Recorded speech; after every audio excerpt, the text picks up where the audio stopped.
Dun dun dun dun dun dun dun dun dun dun dun dun dun dun dun dun dun dun dun. We're not muted this week. We're not muted this week. Let's go, dude. I've been in a bunker since Saturday, and I'm ready. I'm ready.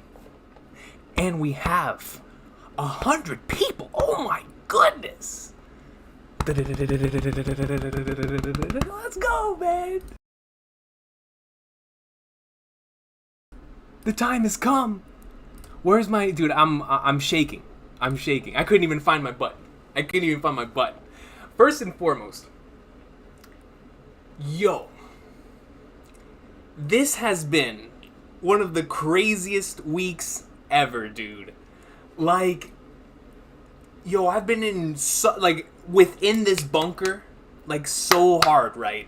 Because I believe it was on Saturday when the episode dropped. I was like, dog, I'm out of here.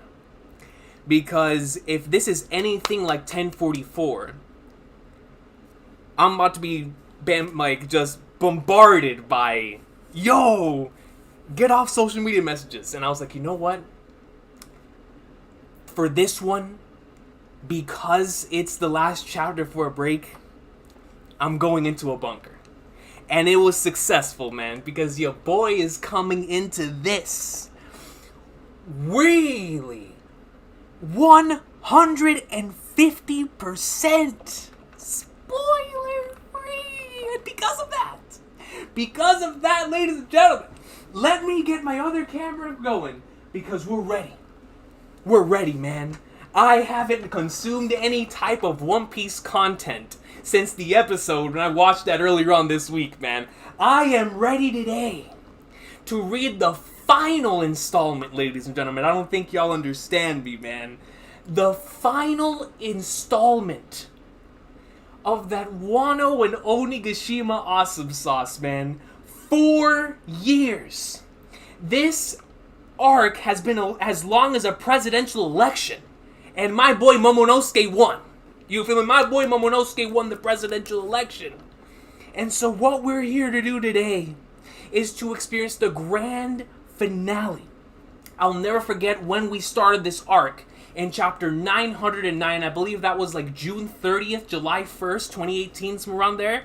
And from then until now, it has been the greatest weekly experience ever. And so we are here today to say goodbye, potentially, to an arc that I love with all of my heart. But more than that, more than Wano, this is the final chapter of pre-final saga One Piece. This is the final chapter before we head into the final saga. This is the final chapter for a break. I have no idea what's in store here. We talked about our predictions. We talked about the possibilities in the afterthoughts. But it is time. Ladies and gentlemen, you're already familiar. I don't have to repeat myself. But just in case, because there's a lot of people who have been coming into the channel, if you are not a fan of the words GOAT, Raw, Fire, and most importantly, peak fiction, then click off the video. Click off the video right now, because those words, considering there's 156 people in here already, which is the most I've had since 1044 starting off a stream, it is time to consume the legendary, the awesome sauce, the best-selling manga in history. Yo, let me know if my audio is good. I have this big starting soon thing just covering the screen. Just let me know if my audio is good.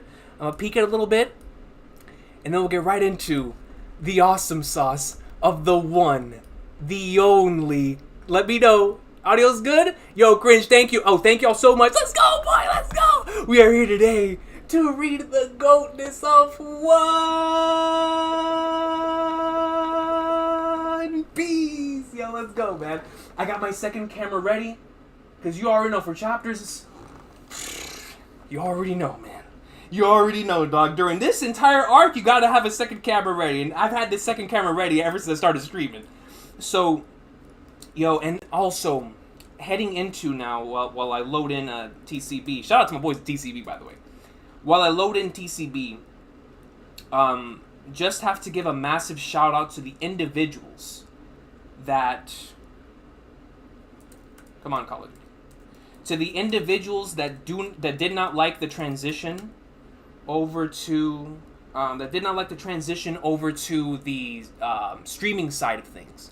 You know, there was a lot of individuals that told me personally that even though they didn't like the move to streaming, from pre-recorded videos to streaming, that they supported the channel either way. And so for those individuals that are still here, because I'm sure there's a lot of people that already left that didn't like the move from pre-recorded to live streaming content. And so for those individuals, I wish them all the best. But for the people who are still here supporting the channel, even if you didn't like the transition, because I can understand it's a difficult transition, the audio's different, the vibe is the same, but you know, the videos are longer and stuff. And so for those that did not like the transition to live streaming but are still here, I truly appreciate y'all, man, and God bless y'all. It's time. I'm scared, bro. I'm legitimately scared. This is the final chapter before a break. And not just any break. The biggest break. The biggest break that we've gotten since chapter 597 to 598, man. Bro, I'm scared to look at the title, bro. Here we go, man. I don't even see the title. It's the cover page. It's a cover page. Is this a film red cover page? It is a film red cover page. And I'm going to assume this is Otto, right? Right here on the top right. So we see Otto with Uta, of course, and then the big goat, man, which I can't wait to see what you got in store for me in this chapter, my goat. Yeah, I can't wait to see, man. But so we got Luffy, Uta, and Otto right here for the cover spread, of course, celebrating Film Red. I have two of my all-time favorite pieces of media celebrating the 25th anniversary here with Final Fantasy VII and One Piece, man. So this is cool. It's a good time, right? 1997 was a good year. All right, good year for releasing goatness. Oh, cover page. Wait. Who's on this cover page? It's a One Piece Odyssey cover page? So we have... I have no idea what these individuals' names are, but this is dope. So I can assume these are some of the monsters we're going to see within the game itself. I know we've already seen some of these, but this is cool. The panda-looking dude over here looks pretty cool. The scorpion looks pretty cool. Very Dragon Quest-esque, very Akira Toriyama-esque. Kung Fu Dugong's coming back. That's dope. Got a bat-looking thing up here. So you have the Skypiea-looking fellow, a woman with short hair here, and then Luffy, Chopper, Usopp, and Nami. That's quite a team, If you're building a turn-based JRPG, that's not a bad team to have, You have your sharpshooter, you have your healer, you have somebody who can control the weather while also providing support, and then you have your tank in Monkey D. Goatman. So hey, that's a good turn-based team, if I've ever seen one. That's a good turn-based team, You feel me? So let's get into the chapter. What is going on? Why do we keep cutting to the Holy Land, bro? Bro, we gotta stop this, man. Dude, we have to stop cutting to this place. To start off chapters, it's not good for our health. It's not good for the health, bro. We gotta stop cutting to the Marijoa. No. Don't ever cut. Don't ever stop cutting to the Marijoa. Oda, put an entire arc based on the Marijoa. Oda, put an entire movie based... It could be just a picture. This picture right here we've seen so many times of us looking at the Marijoa. It could be a simple panel of Holy Land Marijois. And that, to me, would be the greatest movie of 2022. Dog, every time we cut over here, it's gonna be big. Oh my god. So, we're going around the world. If we're starting off with the Holy Land, we're going around the world, bro. I didn't even see the title of the chapter. Chapter 1053. The New Emperor.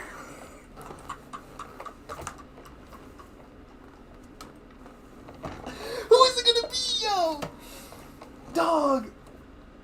Yo, there's like the long-standing theories from when I first joined the YouTube anime community, right? That are still plausible. And then, of course, the theories that we created within Wano. Oh, man. What is the meaning of this photo? We never approved it, and I thought we told you to remove the D. Remove the D? We never approved it, and I thought we told you to remove the D. Who's the D? Who's the D that we didn't know of? What is the meaning of this photo? We never approved it, and I thought we told you to remove the D. Oh, if the Gorosei didn't approve it, they're about to execute whoever... Morgans? Is my goat on the move? Is my goat Big News Morgans on the move? So here we see a Marine. No, sir, we weren't told about that. The photo was sent in by CP0's Guernica-sama. So there's another Nika in town, except he starts off with a Guer. Sounds very Hispanic. I like that name, Guernica. Ooh, that's a nice name. So we cut over to Whitebeard Gorosei here. Reprint it. The world cannot be permitted to see this. We've been trying to contact the papers, but I'm afraid it's no use. Bro, what are they seeing? So somebody has the D. Alright. Then cease distribution immediately. My boy Morgans is on the move. That's my goat, bro. Look, listen to me, dog. There's journalists that be capping. There's journalists that spit and cap at the same time. Morgans is not that. Morgans is all spit. Alright? Morgans spits the whole time. All you see is psh, psh, psh. He ain't capping. My boy don't cap. Big News Morgans? The bearer of big news? That boy's never capped a day in his life, son. Never a day in his life. At guard 6'6". Michael Jeffrey Morgans, dude. Then cease distribution immediately. Cool, ha, ha, ha. What a mystifying appearance. Alright, people, it's up to us to spread this around the globe. The news coup, yo. Cypherpulse transmission from Wano broke off right after they spotted Big Mom's ship. The gears of the world won't stop turning. I won't let their propaganda slide when the real story is this thrilling. Oh my god. So, he's reporting this piece of news. This is already on top of what Morgans already has. Morgans already has the news about Walpole. He already has the news about the abolishment of Shibukai and all this stuff, the Reverie stuff. Now on top of this, he has that forgotten D. Alright? Who is this D, bro? Hold on. So we move over. It's like a live show. I can't get enough. The bombshell news of the defeat of the Emperor's Big Mom and Kaido. My goats! Spread very rapidly around the world. The 3 captains responsible for ending their decades of dominion were all issued an extraordinary bounty by the government. Look at Luffy! He's in the Gear 5th pose! Yo!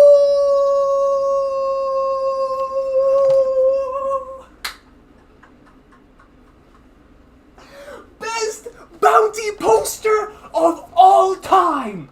Luffy's in the Nika pose! 3 bills on my goat's head! They all got 3 bills! They all got 3 bills on their head, yo! Let's go, dude! Yo, this man Luffy has the greatest bounty poster in the history of mankind, bro. I dare anyone. Oh, that's gonna have everyone shook. Oh, and when Instant Messenger Sama sees that, when Dragon sees...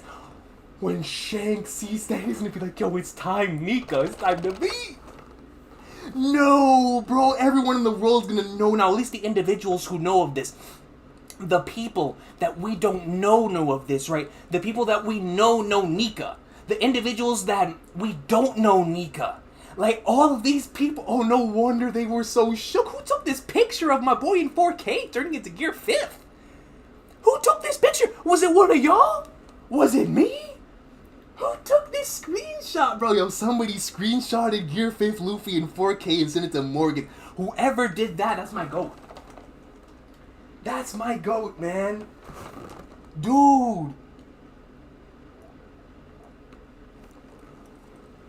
Wait just a minute. So the 3 captains, I thought Luffy was going to have a higher bounty than the 2 of them, but no, they're receiving an equal amount, an equal share of the glory of defeating Kaido and Big Mom. So it's like all of them got 3 bills on their head. This is huge. These are truly the new emperors of the sea right here, man. Monkey D. Nika, Eustace Captain Kidd, and Trafalgar D. Waterman Law are now worth 3 billion berry apiece, dude. My boys are out here. Like, man, it's crazy, right? Because we think back to Sabaody. And for me personally, I just remember back whenever we first started doing YouTube anime community stuff, and entering the new world, we were like, yo, it's Luffy. Especially when Law was introduced in Punk Hazard, or reintroduced in the story in Punk Hazard, and we started seeing about the Alliance, and they're gonna take down the Yonko, and it's like, to see that my boys did it, yo. And then shout out to the cameraman, yo. Whoever got this pic of Gear 5th Luffy is my goat, bro. All right, that's my goat. This is the greatest bounty poster of all time, and I won't hear anything else. Udon Wano, 3 billion? Boss Captain, that's amazing. Hey, where'd that oaf kid run off to? He had a funny look in his eye. Gotta be to the. Bro, I'm so shook by the bounty here. I need time to reassess, bro. Hold on, I need time to just breathe, dude. This man Luffy just exposed Gear 5th to the planet. Everyone, rather than seeing the black-haired Luffy, is gonna see the white-haired goat man himself, right? And so it's like everyone sees Kid, Luffy, and Law all rocking 3 billies apiece. All rocking 3 billies apiece. Where did that oaf... I'm sorry, let's go back up, man. Let's go back up. Where did that oaf kid run off to? He had a funny look in his eye. Gotta be to the flower capital. It's Kid we're talking about. There's only one thing on his mind. Let's follow him. I heard there's a festival today. Perfect, let's celebrate. Looks like things are getting complicated. Yo, look at Beppo. Look at Beppo in the background. Yo, Beppo needs their participation trophy, man, because Lord knows that's all that man did. Was participate, you feel me? We shall start. Hold on, bro. I can't stop looking at this bounty. Look at this bounty poster, bro. Yo, the man is looking goated. All 3 of my boys looking goat. All 3 of my boys looking clean. In 4K. No, this might be 8K, man. Look at this. I'm telling y'all, whoever took these pictures, hire them on the spot. Hire them on the spot. We shall start with a course of cloud ear mushroom and crown daisy soup. What is this, Torigo? My man said cloud ear mushroom and crown daisy soup out here. Where's Mitsutoshi at, son? Then a plate of gisei tofu, followed by a bowl of lotus roots. We also have small sunomono dishes as a side. Oh yes, do not forget the tall bowl. Everything must be impeccable. These are not your run-of-the-mill patrons. Make sure everything is mashed and boiled properly and triple check for poison. Give me a sec, man. So that means that this is probably going to be the second to last bounty for everyone, right? Because we were talking about that in the afterthoughts. It's like the difference between this bounty and the final bounty, because I'm going to assume if Yamato ends up joining the crew like we talked about in the afterthoughts, she's going to need her own bounty down the line. And so it looks like down the line we're going to get the final bounties, maybe even after Luffy becomes Pirate King. Or maybe there's 2 bounties left. Maybe there's one before we get to Laugh Tale, depending on how long, or the impact of Elbaf. And then, or whatever the next arc is.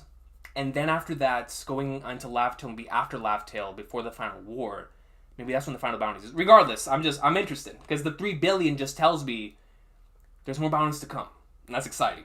That's extremely exciting, man.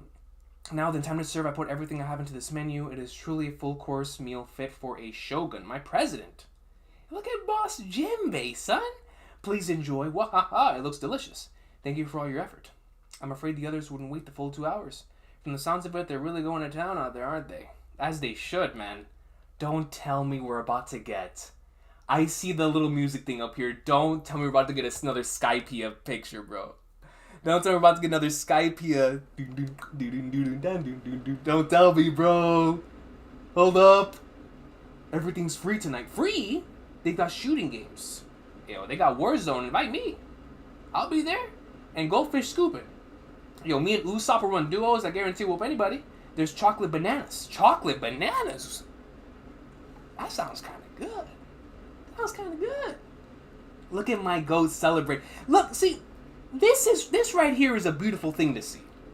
Luffy, Chopper, and Yamato. Yamato's holding gelato yogurt, this looks like it is right here, with raw fish. And we knew that. We knew that she liked raw fish. Chopper's favorite candy and cotton candy.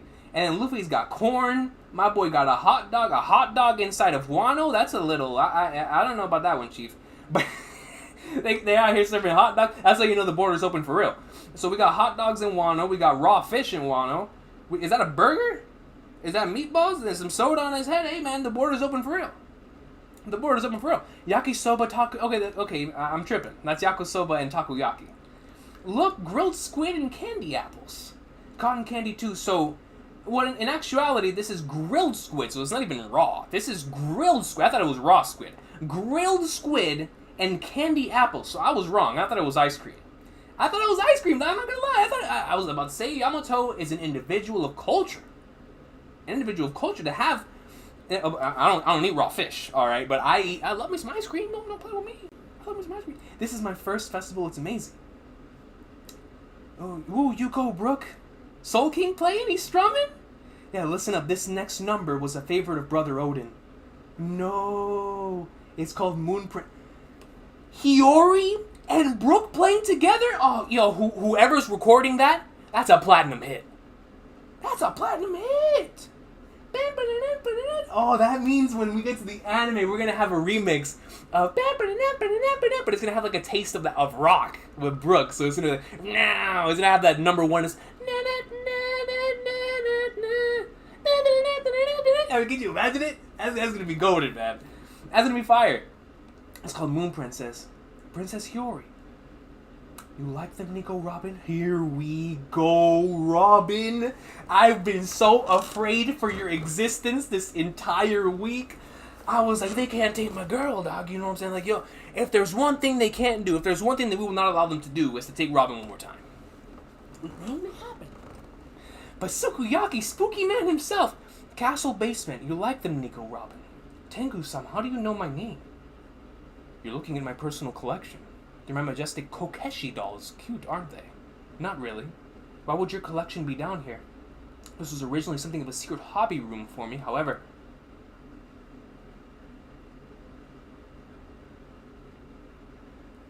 I ended up in prison down here for a number of years. The Pawnee Glyph.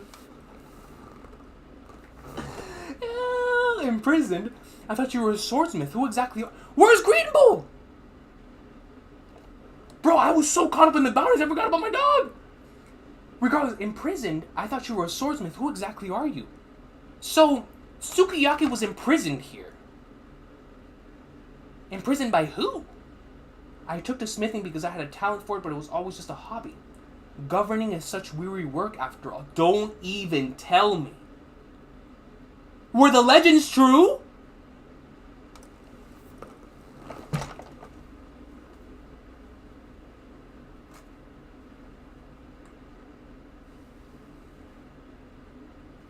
The community is unrivaled. The community is undefeated. Unrivaled. Yo! Y'all were right! Dog, I can't even begin to tell y'all. Bro, from the Straw Hat podcast, from here in the afterthoughts, from here on the streams that we did, so many people told me that this was a possibility. The One Piece community is undefeated, son. It's undefeated, yo. This is crazy. This is a massive W to everybody who was really marching on that theory, man. Shout out to y'all, dude. Kozuki Sukiyaki, father of Kozuki Odin. The truth is revealed. The individual that like I said, that you guys theorized to be Sukiyaki is a shoot. Like, it's true. This is nuts. Former Shogun of Wogan, I can't even speak. Former Shogun of Wano. Or former Wogun. Former Wogun? Huh? Kozuki Sukiyaki. Does Momo-chan know about this? He does not, and I do not intend to tell him. So that means that Sukiyaki was taking care of Tama this entire time, as a shogun should. This just adds an entirely different layer to that. This adds an entirely different layer to everything. This is... Wow, so... all the way going back to the beginning of the arc, it's like, you know when there's a theory, but then when the theory gets confirmed, and now you can provide all that context, right? It's like, man... Bro, we gotta find out about the poneglyphs now. Hopefully, he'll tell us a bit more about the Kozuki clan, since he is a member of the Kozuki clan. I would not be surprised if some of his retainers have deduced my identity. But how could I possibly show my face now? I am the one who allowed Orochi to come to power. I was barely able to escape this room by the time I had. Odin was already dead, and Wano had changed. I contemplated committing seppuku there and then. Tengu-san! It should be somewhere in this country. The ancient weapon... Wait, what?!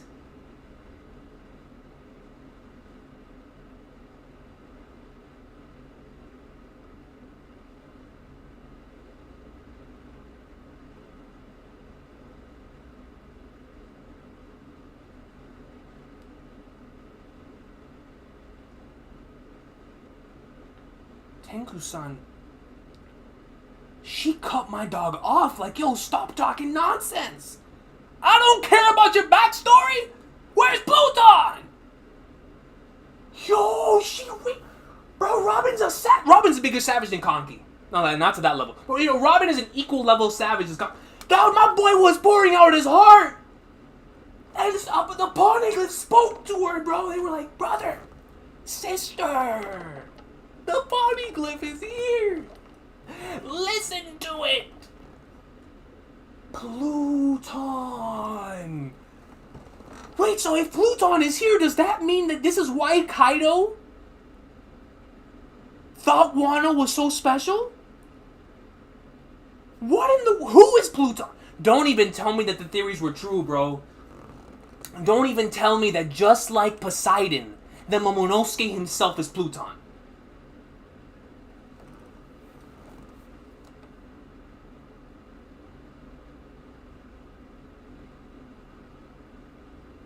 It should be somewhere in this country, the ancient weapon Pluton. Savage Robin, my goat, but at least that's what the poneglyph said. In Alabasta. Indeed, it's... Oh my god, we're about to see Pluton? We're about to see Pluton! No, this is Oda, we ain't seeing that junk. We ain't seeing it! Dog, this is Oda, bro. Look, I ain't seeing Pluton until I'm like, at least a couple years older. No, we're about to hit in the final saga, bro. This could be it. This could be it. This could be it, bro. This could be actually the time when we get to see Pluton. Wait a minute. So the poneglyph in Alabasta stated that. Because the thing is, right, we got to see a little bit of what the poneglyph in Alabasta said, but Robin herself never revealed that information to us, you know? Oh my god, could you imagine if Crocodile would have known that? Because Crocodile was the one searching for... Oh, man. Crocodile was ahead of the game! Crocodile was ahead of the game, son! Hold up, man. Wait, so if the Nefeltari family had a poneglyph that connected them to the Kozuki clan in Wano, if specifically they stated the ancient weapon was left in Wano... Oh, my brain is moving! My brain is moving! Former prisoner mine, Udon. Udon? What in all of Onigashima? This has to be Green Bull. This has to be Green Bull. King! Even King? I mean, he's hurt, he's injured, but... No one stood it. This has gotta be Green Bull. I've never seen this ability. This has to be Green Bull, bro. This was like Doflamingo coming out from the ashes. So this has to be Green Bull, dude. King, Queen's son. Queen looks old. Hey, post-eye physique doesn't suit me, you hear? Even when he's getting wrecked like this, he's still funny. Shout out to my dog Queen, alright? There he is. That's my goat, bro. Green Bull, son. Green Bull! So this is his ability. My man is using some sort of tree to come off the ground like he's Don Quixote de Flamingo, and it's sucking the life force out of these individuals. It's like... So we saw him last week come... Oh, bro, if this man has the power of plants... Oh, he's gonna be nasty. Oh, we can't see this man? Could you imagine fighting Green Bull in Elbath? Where everything is bigger, like assuming that everything's like Little Garden, and Green Bull would have an awakening to control all that stuff? We ain't seeing that, man. I mean, Gearfifth Luffy is that Gearfifth Luffy seeing anybody, but we ain't seeing that. Yo, that's too axed. That's too axed. Admiral's GOAT though. Hey, look, Admiral's Legends, man. My boys. They don't play games. Give it a rest already. At my rank, I'd lose face if I let a few commanders like you get the best of me. So, I mean, granted they were hurt, right? And even if they were fully healthy, that's Green Bull. My man said I keep solo dolo. The Navy doesn't have the manpower to waste in the mess you've left us. Not that I expected much of you bozos. My dog is drinking through the plant? My dog is gathering nutrients through the plant. He ain't filter feeding. My dog legitimately gathered nutrients through the plant like he was Wild Vine from Ben 10. Ring ring. Ew. Look at my dog. Oh, another raw character design? My boy Oda doesn't miss. Ooh, you don't miss. My boy Oda hasn't missed, man. Yo, Yamato, Kaido, Katakuri, King, Green Bull, Adult Momonosuke, all these character design. My boy said, I'm flexing now. We flexing now. My boy looks like a hard-boiled detective from a movie. Like an old Japanese crime film or something. That booze wasn't anything special. You should have let it age a little longer. Yo, this man looks crazy, dude. Navy Headquarters Admiral Ryokyugyu. Green Bull. Yo. This is Yamen Wano. Bring a warship. Bring a warship? Huh? Ryokyugyu, don't tell Sakazuki what I'm up to, got it? He's moving on his own accord. Is that how filthy my dog is? He's moving of his own accord. I've always dug his style, no half measures. I mentioned to get his approval. I can see it now. I'm sure to give me an attaboy if I bring him this brat's head, and he's holding Luffy's bounty poster. Green Bull's coming in! No, wait a minute! And he's going straight for the goat. He said, dog, I don't got time for the small stuff. He recognized the king. He saw Kid in Law next to him, and he was like, yo, these two are legendary. But they ain't as legendary in this, man. That boy right there with the white hair? That boy laughing in the bounty poster? He moves a little different. He's moving a little different. He's got a certain smell to him. My boy asked the plants. He was talking to the plants, yo. Like he was Cloud and Aerith back in Final Fantasy VII Remake. He was like, yo, what did the flowers say? My boy Green Bull said, yo, Luffy's that dude. The flowers said Luffy's that dude. That's what the flowers said. The flowers said that Nika is that dude. Flower capital, yo, this man's about to invade. Yo, he's moving different, bro. This man's moving like pre-time skip Kizaru. Pulling up on Sabahoni. One more time from the top. To the Ninja Pirate Mink Samurai Alliance. Flower capital. Who's that? To the retainers, Yakuza, and the rest of Wano, keep going. Way to go, you all fought great. We'll leave the toasting to you. Yeah, you're our chief rallier. Don't tell anybody in Wano about me. But why? Because I don't want to be a hero. Momonosuke. Wait. Don't tell anybody in Wano about me. But why? Because I don't want to be a hero. Straw Hat. Wait. Hold on. Bro, my brain is so fried right now, I don't even know what to think. One more time from the top to the Ninja Pirate Mink Samurai Alliance. Who's that? To the retainers, Yakuza, and the rest of Wano, keep going.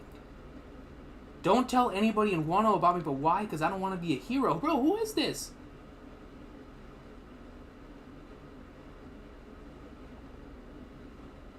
Am I missing something, dog? I know my reading comprehension can be a little crazy, right? I know I'd be tripping, but... Way to go, you all fought great. We'll leave the toasting to you. Yeah, you're our chief rallier.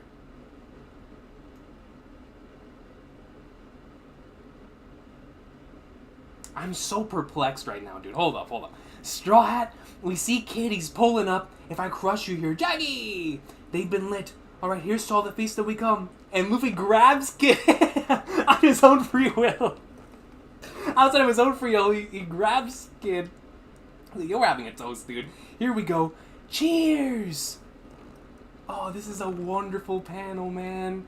Cheers, let's drink and party till the dawn.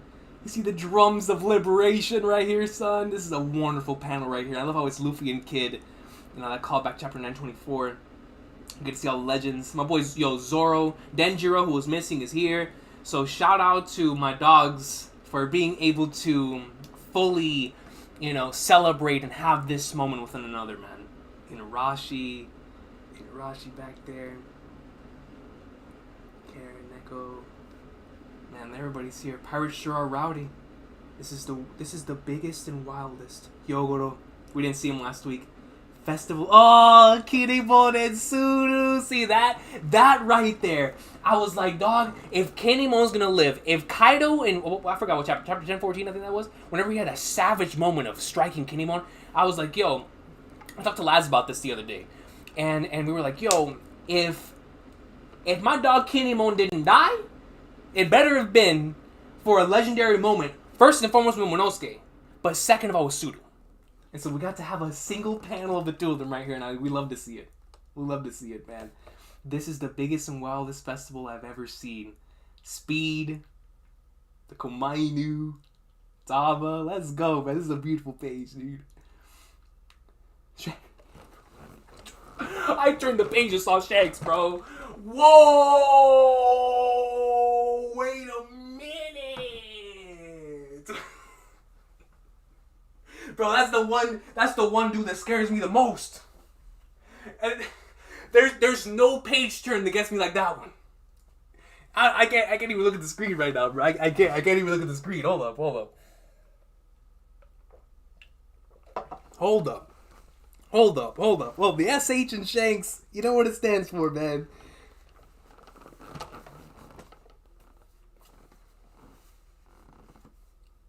Am I ready for this, bro? Am I ready to see Shanks? So we see Beppo. So they're over here. Then we see Killer, Kid, and Luffy. See, here I came to kill you. I don't know what's going on the outside, but Shanks, they've announced the names. Is that Buggy? No way, bro! The theory from all the way back, the One Piece community is unrivaled! Once again! Not only was Sukiyaki, but I remember so far back in the day, son, I think I might have still been in high school, dude. That's how far away this goes in the One Piece community. Dog, I remember all the way back then. People were like, yo, the Emperors going into the final saga are going to be Shanks, Luffy, Blackbeard, and Buggy. The community is unrivaled. So what this tells me, because we talked about this possibility in the afterthoughts, right? Okay, Shanks. We talked about this possibility in the afterthoughts.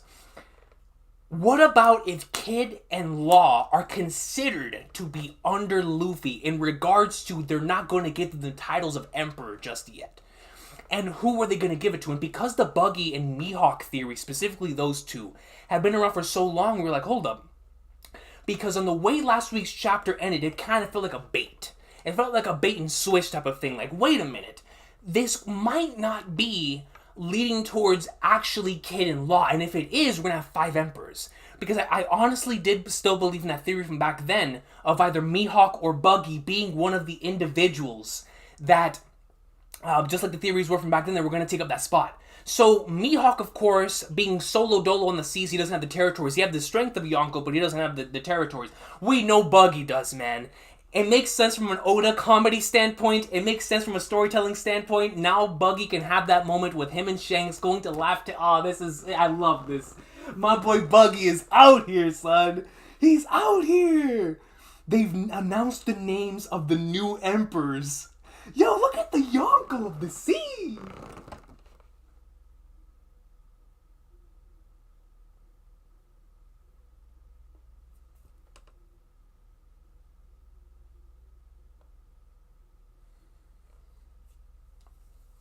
Don't do it, man. Don't do it. I have to... I gotta calm down, man. I refuse. This is the final chapter reaction. Before we go on break, bro, we ain't breaking the tears. We ain't breaking the tears. I refuse. I refuse. We are holding these in. We're pulling a Kozuki Oden from the flashback. I'm holding this in, man. Because the thing is, we've been following this series for so long, right? We've been following this series for this point, like half the lifetime, right? Like, it's been so long. Like, dog, Luffy's an official emperor now, man. It's like the 5th emperor title even though I took it as being an official thing, it's like, he wasn't a part of the 4. Luffy's a part of the 4 now, man. Luffy's one of the 4 greatest pirates out in these seas. Luffy's now on the same level as Shanks, bro. Officially within the manga. This is a moment that we've been waiting for such a long time, bro.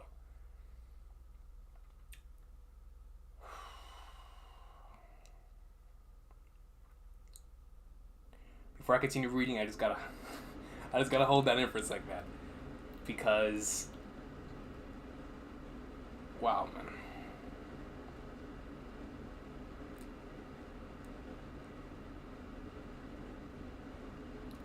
It's like, man, we came out of a barrel. Remember when we first got the 30 mil after Arlong? Now we're at 3 bill. We're at Gear 5th. And we're officially one of the 4 emperors of the sea. With Shanks. With Buggy, dude, the theory was true! The theory, I'm telling y'all, this week's chapter is the craziest to be like a member of this community for as long as all of us have been, right? Like the Sukiyaki stuff, Pluton, bro. Buggy is an emperor, like, dog. For so long, like, people thought we were trolling. Yeah, Buggy's gonna be an emperor. Buggy, emperor. Nah, brother, he's an emperor, all right. Buggy, Blackbeard, Shanks, and Luffy, man. The GOATs, the greatest of all times. They're really going whole hog of the music and festivities. Well, we Marines aren't in such a good mood, especially since the rest of the world is in a real mess right now. And he's heading towards them. Bro, that's how you end the chapter?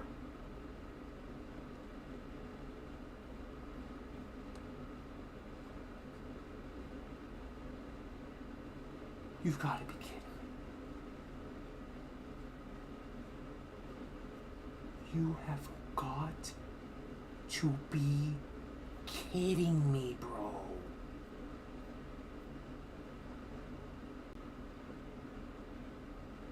Wano ain't over.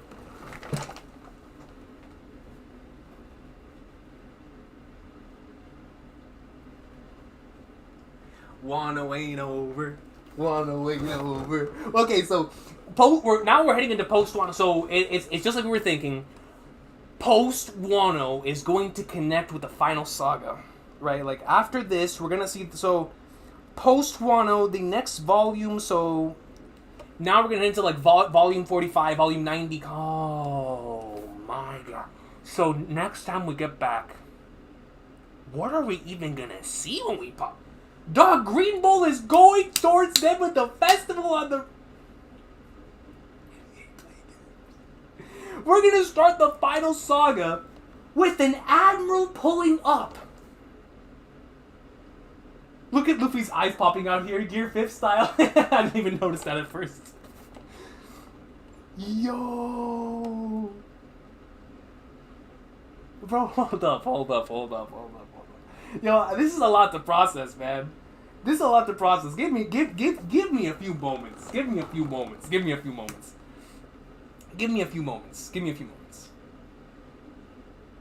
What is happening? That's first and foremost. What is happening?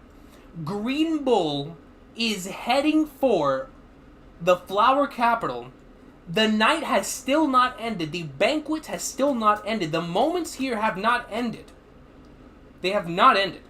And Green Bull is on the way. So now what are we going to get when we get back? Are we skipping forward in time? Are we going to see the aftermath of all of this? Are we going to pick up right here? Or are we going to switch? Because right now, Oda could do the classic switch, right? Where we switch over from this and we go around the world. Then when stuff gets absolutely insane around the world, with somebody then the Mushi's gonna be like, yo, Green Bull, how's it going over there? And that's when we switch over to Green Bull, who is, dog, but Green Bull's, yo, what is Green Bull gonna do against Luffy, Kid, Law, Zoro, Yamato, Sanji? Like, bro, we got ballers. We have ballers here. If Green Bull's pulling up by himself, the Admirals, I mean, we already knew they were built different, but by the Fighters, are they built this different? Are they built this different? So, what this tells me, based on, especially since the rest of the world is in a real mess right now, what this tells me is right now, after this chapter, when we come back, we're going around the world. I wouldn't even be surprised if we follow, immediately when we come back, we follow Sabo's perspective, or we see Shanks reacting to this. I don't know how Oda's gonna, dude, the final saga starts when we get back, and officially we are 4 emperors. Buggy's an emperor, dude. What is happening in One? Buggy is officially an emperor, man. Sukiyaki was actually the Tengu. We have this individual that I have no idea who he is.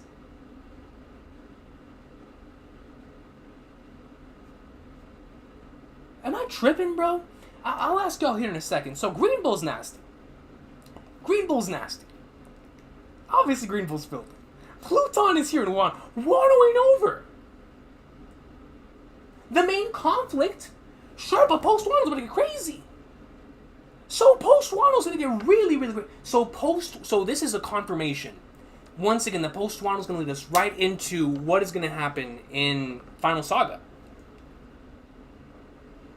Because when we get back, Pluton, Poneglyph, Kozuki Clan, Green Bull, 4 Emperors, this mysterious character, Pluton is here. Bro, if Pluton is in Wano, that means we have to see it. We have to, and if we don't see, we're not gonna see it. I don't know, it's the Final Saga. We're seeing everything. It's time for answers. It is time for answers, bro.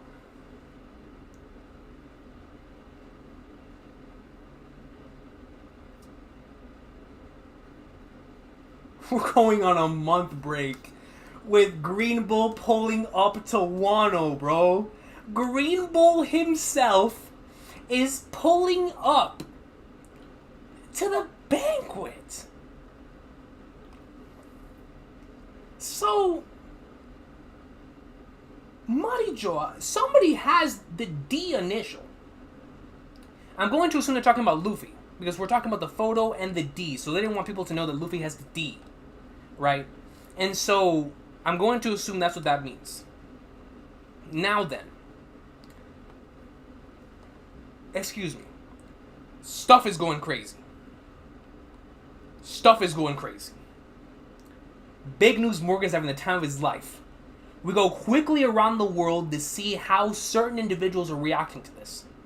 We cut and see the bounties. 3 bill apiece. Alright? Then we cut back. We get to see the banquet. Everyone's having fun. It's a good time. Sukiyaki is the Tengu. Sukiyaki is the Tengu. Confirmed. Robin states Pluton is in this country. Confirmed. Green Bull reveals his ability and smacks everyone in this prison. Lowest of diff. Casual difficulty. Lowest of rookie difficulty. The other person doesn't have the controller in their hand difficulty. You feel me? It's like, it's crazy. Casually. He's filthy. And it's going after Mika. And then we have this mysterious character, which maybe my reading comprehension is failing me again, but I have no idea who that is. They're planning on partying until the dawn. Green Bull ain't gonna let that slide. The Emperors... Bro, what is going on? Buggy is an Emperor. Buggy D. Clown is a... What is happening around the world that they decided to give the Emperor title to Buggy? What in the world happened around the world? Obviously, they know his relation to being a former Roger pirate. Obviously, they know that he has major individuals under him. We know this. But why would they give it to him over Kid? Buggy had to have done something, or at least had to have been credited with something on the outside that we're about to see when we get back. Buggy had to have been credited with something crazy. Something insane on the outside world. Green Bull. Bro, we're going on a 4-week break with Green Bull pulling up to Wano, man. But I'll tell y'all this. I'm so happy that we didn't leave Wano in this chapter. Because that was the one thing I was afraid of. I was like, there's no way we're going to leave Wano next chapter. It just doesn't make any sense. But I'm so glad that now there's this new level of intrigue. And of course, like I said, now this is very interesting. Because in Oda's mind, what's about to take place next isn't a part of the quote-unquote Wano saga. It is a part of the transition into the final saga. So what happens now, he decided to go on a 4-week break before we see what's gonna kickstart the final saga.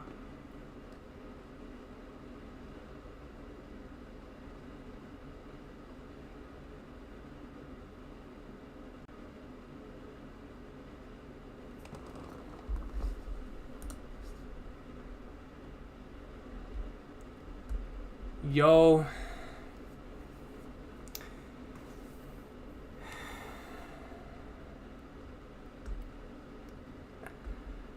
Yo, man, dude. Bro, this chapter, man. Yo, my boy Laz. Shout out to my goat. Okay. So I see some memberships, some supers. Let me get to the super chats real quick, yo. I appreciate everyone for stopping by. Holy flagnards, guys. The One Piece does exist, man. And it is this chapter. And it is this chapter, dude. So many theories confirmed. Oh, we're going into this break. Oh, this is gonna be the craziest 4 weeks. Oh man. So we got. Thank y'all so much for the supers. First super coming in from Eminrez Nav with the €20. Finally made it to a stream. Perfect chapter, yo. I can't see anything past that, unfortunately. Let me see if I can. Let me see all. I can see it now. This perfect chapter, yo. This month is gonna be painful, dog. You're telling me, dude. I didn't think that was gonna be the last page. Like I saw I saw Shanks, and I was like, wait, just a minute. I thought it was the real Shanks. Like I thought I saw like we were about to go around the world and see Shanks, but no, it was this poster showing off the 4 emperors here. But then when we looked down, I thought we saw another page in this, man. But no, you're absolutely right, bro. Like this month is going to be insane.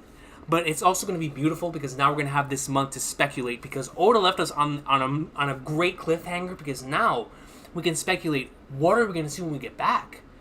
I mean, if we're heading into the final saga, what in the world are we about to see? You feel me? Like, what is in store? What is in store, yo? Finally made it to a stream. Perfect chapter, yo. This month's going to be painful. Thank you so much.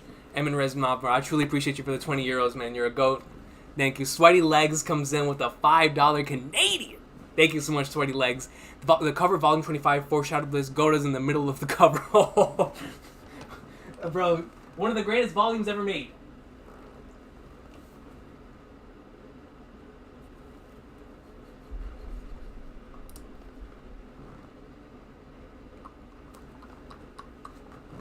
My man owned up on himself, yo. You're right, bro. We see.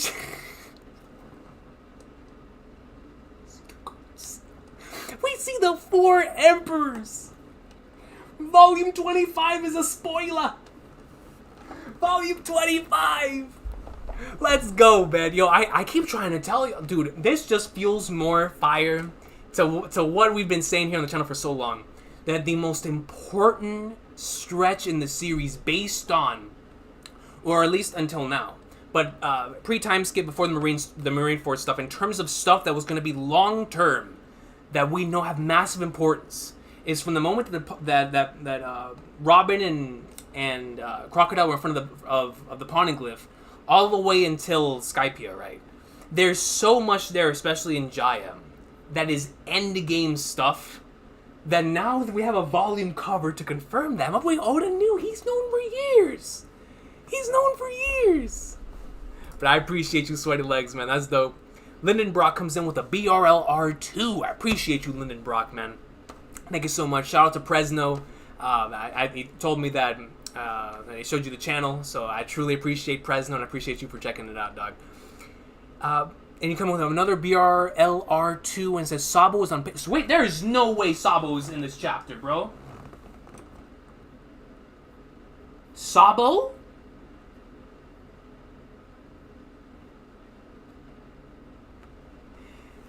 He is.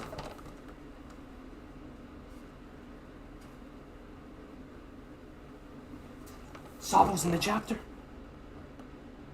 A picture of Sabo in 4K is in the chapter.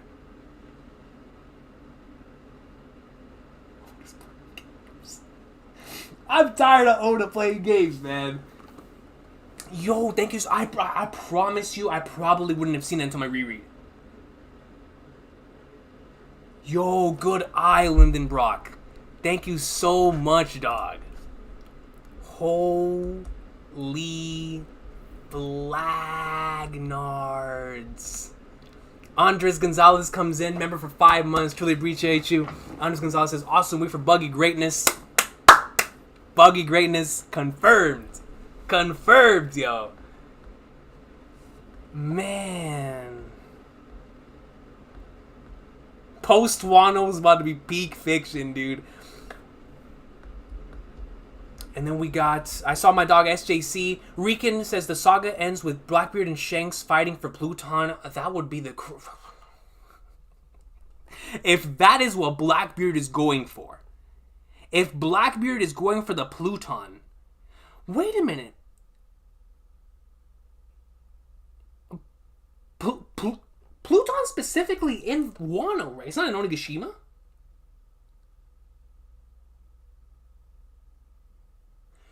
Yo, I'm so curious now, bro. But yo, if the saga ends with Blackbeard and Shanks fighting for Pluton, dude, Recon, that would be the most hyped chapter in the history of anything, man.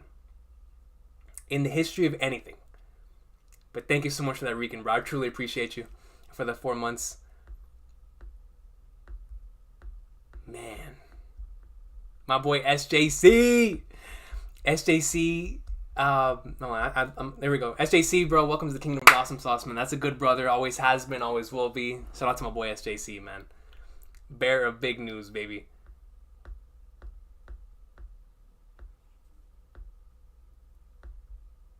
Grand Line Orchestra comes in and also joins the Kingdom of Awesome Sauce. Yo, y'all are coming in strong today, baby. Thank you so much.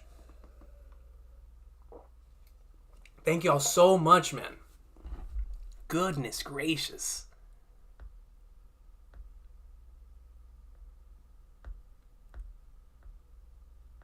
Oda's a Martian. Facts, lads. Oda's a Martian, dude. I'm trying to tell y'all, bro. Like, then Zakaria or Zach comes in with a membership for 6 months. Shout out to Zakaria or Zach. Does Ryokukyu's Black Blade mean Zoro will... I didn't even notice. Wait. Green Bull has a Black Blade, dog? Bro, I promise I didn't even notice. I can see it now. So now we have Fujitora and Green Bull as potential threats for Zoro down the line? Is that why they gave us Zoro versus Fujitora and Stampede? Is that why Oda allowed it? Because originally I was like, there's no way. Zoro's definitely fighting Fujitora at the end. Sanji's also fighting Kizaru, and then I was like, maybe like Yamato or someone else fights Green Bull. Now we're looking at potentially Zoro. Zoro versus Green Bull? That would be GOAT. The GOAT equals Emu. Yo, Billy Evans, that'd be the craziest thing of all time. For real, gotta look at every cover Hispanic girls twerking. Facts, dude. Facts. Albada Zada. The legend. The pirate that Shanks gas to the Gorosei was Buggy. First and foremost, shout out to Albada Zada, yo. Been with me maybe longer than anyone. Yo, we go deep, son. We go deep. So shout out to Albada Zada. But the pirate that Shanks gas to the Gorosei was Buggy. Could you imagine? Could you imagine that they was like, I have to talk to you about a certain pirate. It's my drinking brother, Buggy. You know, it's my brother from Roger's crew, Buggy. Yo. Could you imagine that the whole reason why they made Buggy an emperor is because Shanks was gassing him up? Like, Shanks was in the room like, yo, make him an emperor. Hey, man, he's been loyal. He's my dude.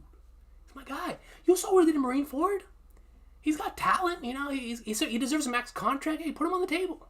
And Shanks, like, slid him a couple berries. Like, yo, hype up Buggy's name. Hype up my dog's name. Yo, listen. If Shanks had the hoodie on his head, then anything's possible. Shout out to Kevin Garnett. Anything's possible. And then we got Kev D OG coming in. Shout out to Kev D OG. I truly appreciate you for the 20, my brother. And says, quick theory about Buggy. He escaped and tried to find Captain John's treasure. That is what he's looking for. The island Buggy thought had a skull, so he accidentally head to Beehive, Blackbeard's territory.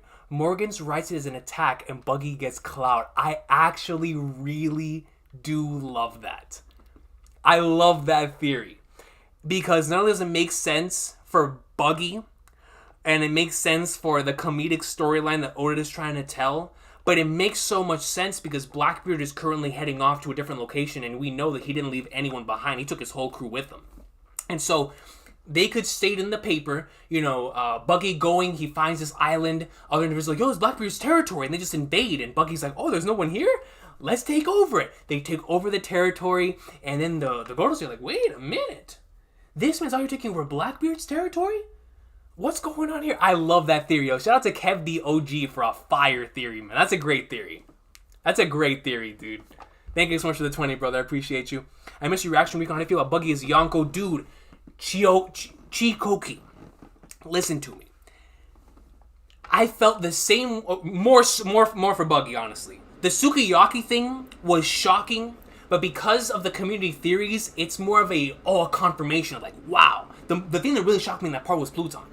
But Buggy confirmed as an emperor hit me so hard. It actually, more than shocking, it made me emotional. Like, that page made me so emotional because it was like my entire journey in this community coming full circle, right? Because like I just remember when Luffy declared with the alliance with Law, and we're like, one day we're gonna take out these emperors, and that's why that chapter when Luffy defeated Kaido was so emotional for me, because I was like, brother, I witnessed this journey alongside with y'all since all the way back then on the channel. It's like, it's crazy with this channel and the old channel, and it's like, man, so that one hit hard, and this one hit even harder, because then the Buggy theory took me back to the earliest parts of this community. Like, I'm telling y'all, bro, like, shout out to Zoro Fanboy, Mugiwara Matt B, King of Lightning, Jordashe. Like, I remember mad streams where that was brought to the table. I'm talking way back in the day. Way back in the day. We're like, yo, Emperors going into the final saga. Buggy, Blackbeard, Shanks, and Luffy. I'm telling y'all, bro, the boys said it. So shout out to them. I don't remember who exactly it was that stated it initially, but I know that was a common thing back in the day. And so when I saw that, it brought back all those emotions of me when I first, came into the community and was talking to the boys for the first time. And it's just like, man, it just hit hard. Like, nostalgia-wise, just thinking back to Post-Innie's lobby and being like, man, remembering when Luffy had his first, like, really huge bounty, and we were like, wow. And then post-Marineford happens, and then my boy had 500,000 in him, we're like, wow. And then we got the 1.5 billion, we're like, wow. And it's like, man, all this crazy stuff going down, but now we've gotten to the point where we're at 3 bill. So the 3 bill is interesting for me. When I saw it initially, I was like, holy sweet mother of Flagnarts. And then the more it soaked in, I was like, wait a minute, so if he's not at 4 billion yet, Because in the afterthoughts, I was like, he's either going to have 4 bill or 5.6 bill. What this tells me is that not only are the Gorosei specifically trying to they were trying to keep the Nika thing down, right? So they were trying to remove Luffy's D out of the newspaper, and they were trying to remove the Nika thing out of the newspaper as well. And so when you have those two scenarios happening at the same time, now you have a situation where they intentionally kept his bounty low to the same status as Kid and Law because they didn't think the Nika thing was going to get out there. They're like, okay, they're going to be credited with taking down Kaido and Big Mom. We're going to put them all on the same level, but focus on Monkey D. Luffy. You feel me? That's how I initially took it. And that's how I'm taking it right now as well, because it's like, when you look at it, that's why I think we're going to get another bounty after this, at the end of the series. Because now that we know that Morgans does not care, that's my journalist, that's my GOAT, that's big news Morgans. Now you know that he's going to state, like, brother, I don't care about your propaganda, I don't care about any of this stuff. I'm going to do things my way. And I love it for, of course, for Morgans, but I also love it because we know at the end of this series, unless they killed Morgans, which is a possibility, and he's part of the Great Cleansing, then we know at the end of the series, Luffy's going to have a massive bounty because everyone sees Nika now, bro. Everybody sees Gear 5th Luffy. They can't hide it. They cannot hide it. The people who know of the Void Century are not going to see this. They're going to be like, oh my goodness, it's him. It's him, yo. It's him. Like, man. Yo, Akash Panda coming in with a 5.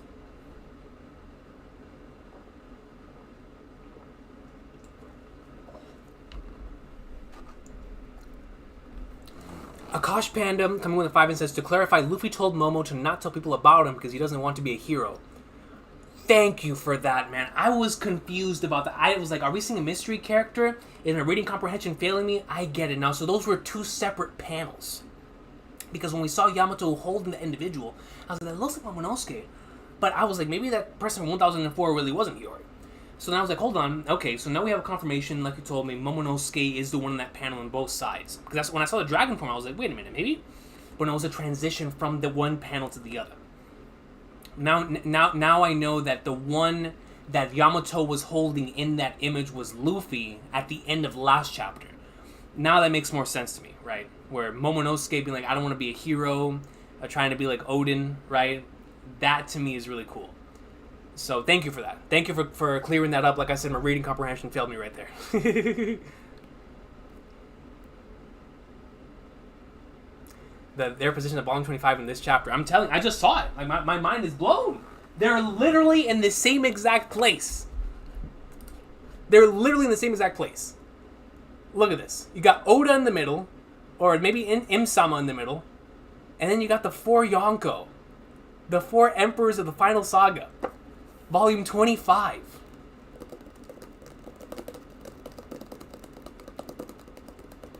This is crazy, man. Yo, shout out to my boy Spicy Lice, man. That's my GOAT. TCB gang. Brother, I more than enjoyed this chapter. This chapter to me was legendary, man. This chapter to me... Oh, this was such a GOAT chapter, bro. This is exactly what we needed going into the break. We have so much stuff to discuss, man. Oh, you know what? Because this week went by so quick. This week went by so quick because that was so much stuff that I was doing and whatnot. But, you know, whenever it was time for the One Piece greatness, I was like, brother, it's time for that GOAT piece. And so I'm hoping these next 4 weeks, now we're going to be doing a lot these next 4 weeks, obviously. We're going to be doing a lot. Hoping for some collaborations and stuff and whatnot. Laz is in the comment section. Yo, Laz is going to be cooking up something, bro. We got to cook up something. It's for the culture, for the people. But no doubt, man, this is about to be a crazy next couple of weeks for the entire community because we're now in a situation where this could go so many different directions. But I'm just so, above all else, right? Above all else, I'm just so happy we're still in Wano. Because if we would have left Wano in this chapter, it would have felt so rushed that I'm glad it didn't happen. I'm glad we're giving time to the Dawn. I'm glad we're giving time to all of that. And now we don't even know if we're going to get it. Green Bull's pulling up. I mean, Green Bull don't want to see Luffy, but Green Bull's pulling up. And so, crazy stuff inbound, man. John Smith 2.0 says 6 bill EOS Luffy. I have no doubt now. Yo, John Smith 2.0. Luffy's gonna be the most wanted man in the history of the pirate verse at the end of this arc. In the history of the pirate verse. No doubt. I'm not at the end of this arc, I'm sorry, at the end of the series. Luffy's D. I mean, you already know, bro. Yamato holding Luffy, exactly. Yeah, Albarazar, I was tripping. You know, my reading comprehension was killing me. My reading comprehension was killing me. They're gonna put a bounty in Morgan's if he keeps this up. They might kill him. Snoop says 9 billion for the boys to eclipse Big Mom and Kaido's former highest bounties, 8.9. Yo, I didn't catch that. That's dope. Thank you for letting me know. Yes, Dre, 100%. The 3 bill is indirectly confirming this is not the final bounty. And we had a feeling going into this, right? Because, oh, I just remember we didn't get Zoro's bounty. We didn't get Robin's bounty this chapter. I was so caught up in the rest of them. We really only got the bounties of 3. Oh, so that means we're going to get more bounties when we get back? When we head out? That's exciting. So, of course, like I said, right, because as we were talking about the afterthoughts, firmly believe there's going to be at least 1 or 2 more bounties because Yamato needs to get a bounty, assuming that she joins the crew, right? Stuff. We need everybody to get their updated bounties in the series. We could have 1 more at the end of the next arc, whatever that is, and then another one maybe post Laugh Tale as Luffy's declared Pirate King heading into the final war. Just like when Roger was known to, you know, sail the whole seas, King of the Pirates. It was probably in the newspapers, and I'm sure that's when he gained his final bounty, which is probably the one that we saw. So, if that's the case, then Luffy's final bounty, like I said, it could end up really being that Gomu number, 5.6. But if it's something like 6 bill, it could be anything, man. I mean, now that the Nika picture is there, it could be anything. That's the thing that really had me, right? Because when I saw the Nika picture, and I looked down, when I saw the Nika picture initially, before it all processed, I was like, "Dude, this is about to think like 10 billion. When I saw the Nika picture, I was like, "Dog, this is about to be 10 billion easy." But like I said, they didn't want that picture. Who took that picture? Can anybody in the comment section tell me who took the picture? Who took the picture? Who in the world took the picture, bro? Who took the picture? Brago has 5.5 thousand viewers for... Oh, that's so dope, dude. Shout out to my boy Brago. I'm so happy, man. I'm so happy Brago deserves every single one of them, man. I hope that my dog gets like the biggest boost ever from this one, man. He puts in so much work, dog, as a great ambassador for our community, man. I'm hoping nothing for the best of Brago in his stream, and I hope he loves the chapter, man. Looking forward to talking to him about this chapter sometime within this break and about the stuff going in, man. Shout out to my dog Brago. That's why the citizens of Wano said a warrior named Joy Boy. Momo must have told him since Sunisha said Luffy was Joy Boy. That's interesting. Which is crazy, right? Like, now more people are going to be knowing this. People at the party were asking, who's that? And Momo's, you know, you feel me, bro? It's like, what's going on here, man? What's going on here? Mr. 3 is young.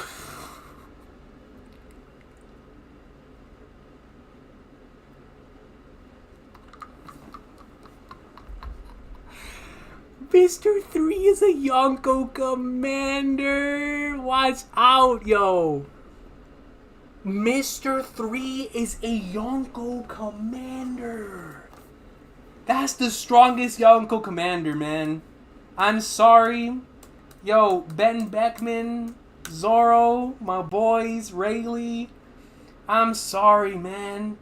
But dog, y'all don't hold the candle to Mr. 3.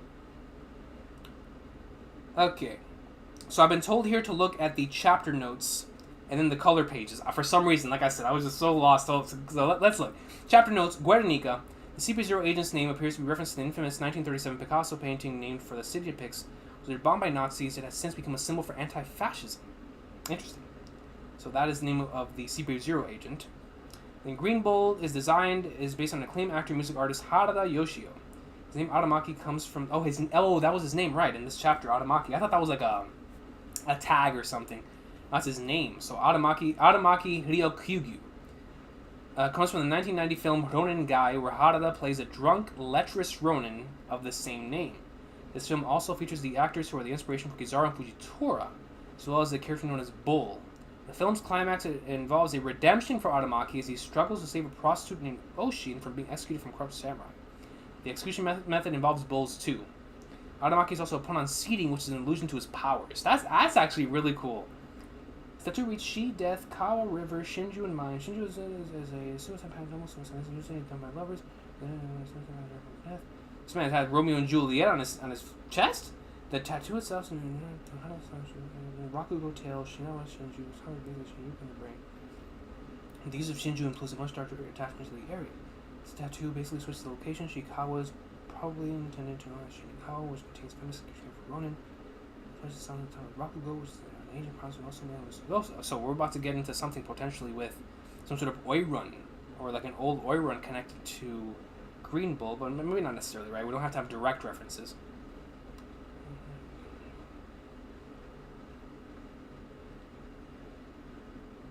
That's really interesting, man. Alabasta and Alabasta. While many have grown accustomed to Alabasta in official English sources, we have opted to go with Alabasta for the sake of better representing what appears to be etymological intent. L and R are always tricky as the distinction doesn't exist in Japanese. The term has never been spelled out consistently in the manga, as both spellings have appeared multiple times. Most Japanese sources outside the manga seem to favor the AR spellings, which is the guidebooks. That makes a lot of sense. Frequency aside, the intention seems to be invoke both Arab and alabaster in the name. Alabasta is clearly very influenced by Arabian culture, architecture, fashion, and cuisine, while the majority of the country is more contemporary. Royal family and the crypts in particular take inspiration from the ancient Egypt, which commonly use alabaster. Alabasta arguably only represents half of its potential portmanteau. Alabasta better represents both and is also the more common in Japanese sources. Low battery. Come on, man. The wiki and fanfars like one pace have already made the same transition. Should be noted that there isn't any wrong spelling here, however, it's perfectly valid to stick to whichever makes sense to you. After all, Oda will continue to flip between the two spellings. So here we get to see the Eternal Log. And now, oh, yo, look at Luffy's bounty poster in color. Shout out to Jackie Pop for this colored page right here. Look at Sabo in the background, man. Luffy, Kid, and Law, my boys. Look at Green Bull in color, bro. Shout out to Woden Creative. Great job right here with Green Goat. Aw, man, Graish killed it with the bounties. Or not the bounties, or technically, right? This is their bounties, right? So we're gonna see their bounties when we come back? Oh, we're about to see Blackbeard. Oh, is this a picture of the newspaper or is this their bounties? I'm going to assume it's a picture of the newspaper. So the picture in the newspaper, look at how fire shake. Look at Luffy, bro. Blackbeard and Bug. Yeah, I still can't believe this is our Empress right now. This is so dope. Ah, this is such a great coloring. Shout out to Graish. Great job for everyone who colored this week. All of them look awesome. Man. Goat Piece, baby. Volume 25 out here predicting contents of the... I mean, not predicting. It was Oda himself, so obviously just really cool, reference and whatnot, but still. Man. Mr. 3. Dude, I'm telling you, Pluto, that junk said low battery. Low battery. I'm telling you, Mr. 3 greater than Katakuri. I mean, it's unfortunate, right? Like, I love me some Mr. 3. Katakuri, obviously, one of the best characters in the whole series. But it's like, Mr. 3? I mean, yo, when you put Mr. 3 and Katakuri in the same room, who's gonna get more cheers? I don't know, man. I don't know, bro. That's the candle, man. I mean, he failed me. Oh, no, you know what? Mr. 3 did not fail me. Ace failed me. I love Ace, but he failed me. Mr. 3 did what he did to rescue Ace. You feel me? Mr. 3 did it. And also, Mr. 3 gave Luffy the boxing gloves down, Nimpel down. So you know what I'm saying? Mr. 3 is a GOAT. That man's a GOAT. Alrighty? That man's a GOAT. I mean, obviously, right, you have Maji and Kabaji as well, but we all know Mr. 3 is his right-hand man. Mr. 3 is that man's right-hand man, no doubt. No doubt, yo. What if Mihawk joined Buggy's crew? Greatest crew. There's certain... Imagine we go after Marineford. I mean, realistically, right? The one person that Mihawk cannot defeat is Buggy. Like, Mihawk can throw down after Wano, and seeing what Zoro was doing to Kaido, when we see what Mihawk can do, it's going to be crazy. Oda telling us through Kaido that Haki is extremely key. Black Blade's obviously connection to Conqueror's coding and right now. So when we have Mihawk and we get to see what he can do, the one individual that realistically is going to really have a tough time, like where Mihawk is at full sweat mode, because at full sweat mode, right, it's going to be, there's a lot of characters up there, right? And it's going to be really difficult for Mihawk to defeat. Or not a lot of characters, but like a specific amount of characters. Within there is Buggy specifically because of what we saw Marineford. Like, yo, this is an individual that can split his limbs. How are you going to cut that? Like, Buggy's like his natural enemy, so. But yeah, honestly, I feel like Mihawk is not going to join anyone. For a long time, especially back in the day, the popular thing was Mihawk joining Shanks. But based on, keeping the Mihawk legend until the end of the series, I feel like Mihawk's not going to join anyone. Honestly. Like, all jokes aside. I want Mihawk on Shanks' crew. I mean, it would be awesome. And honestly, with the way that our starting five is right now, I mean, realistically, who's messing with our starting five in the Straw Hats? I don't know, man. I love Lucky Roo. I love Ben Beckman, right? I love the boys. Y'all stop. I love the boys. But they ain't messing with my boys. And Yamato. They ain't messing with my squad. They ain't messing with my squad. So it's like, yeah, Mihawk will definitely add that little, that juice to him. But still, I think Mihawk is going to be by himself until the end of the series.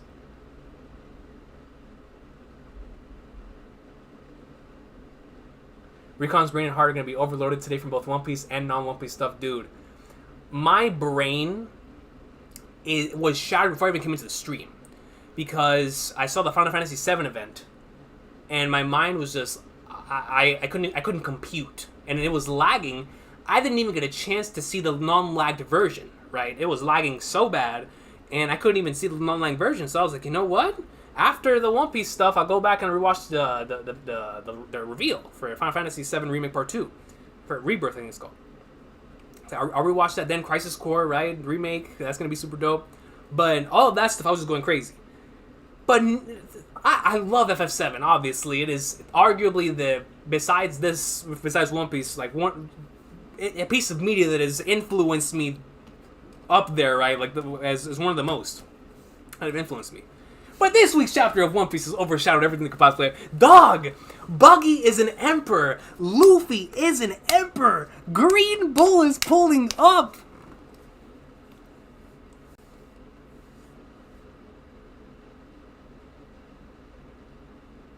Is Luffy the youngest Yonko ever? That's actually a great question, Snoop. If that's the case, that adds more to the legend, right? GoldenEye21 says, today has just been insane. First we got this legendary chapter, now Steph is out here dunking during pregame war. Bro. Y'all know how much I love basketball. Y'all know how much I love basketball. When I came out into the stream, I forgot the finals were today. Dog, this is how crazy this chapter was. I forgot about...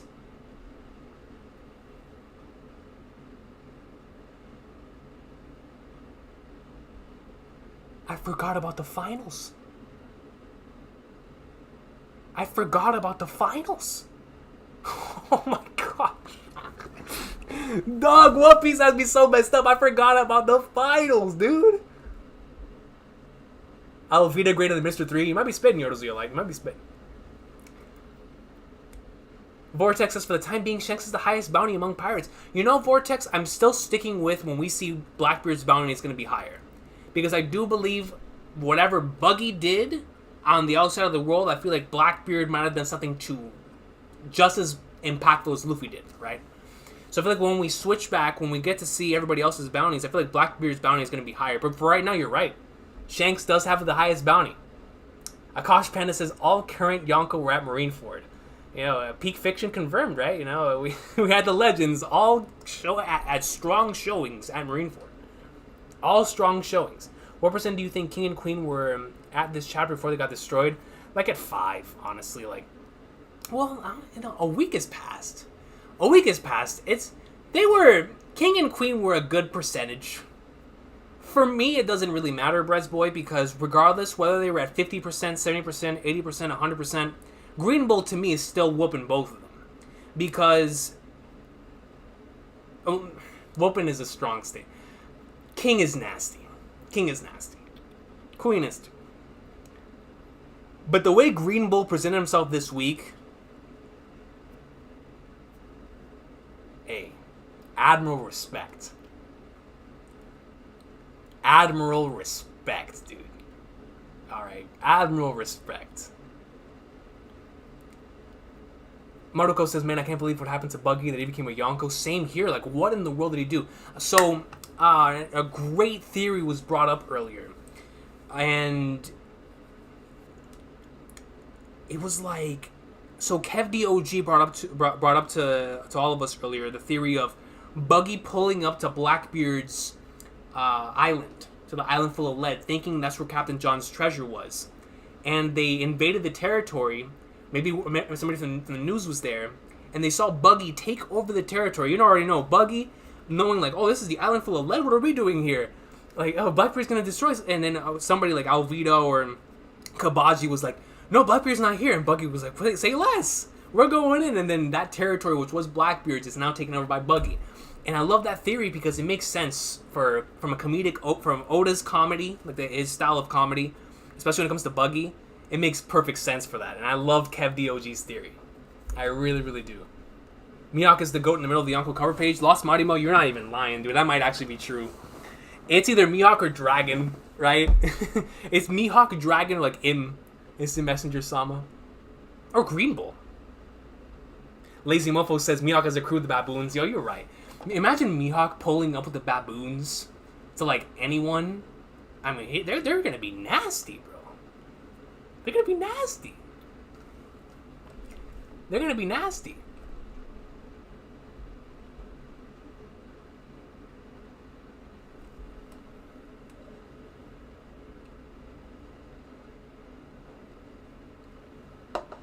New chapter is fire, facts, Luigi dreams, man. Hard facts. Momo says Green Bull scares me. Me too, but I love it. I love characters that present themselves in this way. You know, I come from a pro wrestling background in regards to when I was growing up. I watched a lot of wrestling. I still do, but especially when I was growing up.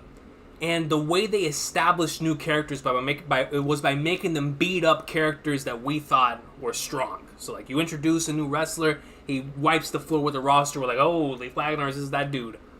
And I know Oda's a massive wrestling fan, so he gave that to Green Bull. And we've had that before, you know, with Aokiji, with Kizaru. We had that with Kaido with his initial introduction, and especially in this arc with the strongest showing ever in the series, right? So we have these characters that, through the course of their introduction, we see like them just do crazy stuff. But the Admirals in particular have been introduced in such a unique and interesting way, where their strength is shown in just the most savage manner. When Kizaru was introduced, that shit was crazy. When Aokiji was introduced, it was insane. Akainu was introduced with like this massive sense of justice, of course, back in the Robin flashback, and then we got to actually see him in Marineford. It was like, holy flag. But with Green Bull, it's like my dog was playing no games, and then you have he wants to put on this massive show, take Luffy's head, just for Akainu to acknowledge him. Like, he's moving different. He's moving different, man. He's moving different. Guesses for Buggy's bounty? I want to say it's going to be lower than Luffy's, but knowing Oda, it's going to be higher. Knowing Oda, Buggy's about to have like the second or third highest bounty, dude. Buggy's bounty's going to be like 4 billion. Watch. Watch, dude. Watch. So will Buggy sit on the Emperor throne next? Buggy's gonna go straight to the Gorosei. I want to talk to you about the next Admiral. Yeah, can you imagine Buggy pulling up to the Gorosei? He's like, I want to talk to you about Nika. I want to talk to you about Captain John's treasure. It's Buggy pulling up, Alvida and the squad behind him, and he's just like, yo, I want to talk to you guys about a certain treasure. He's like, yo.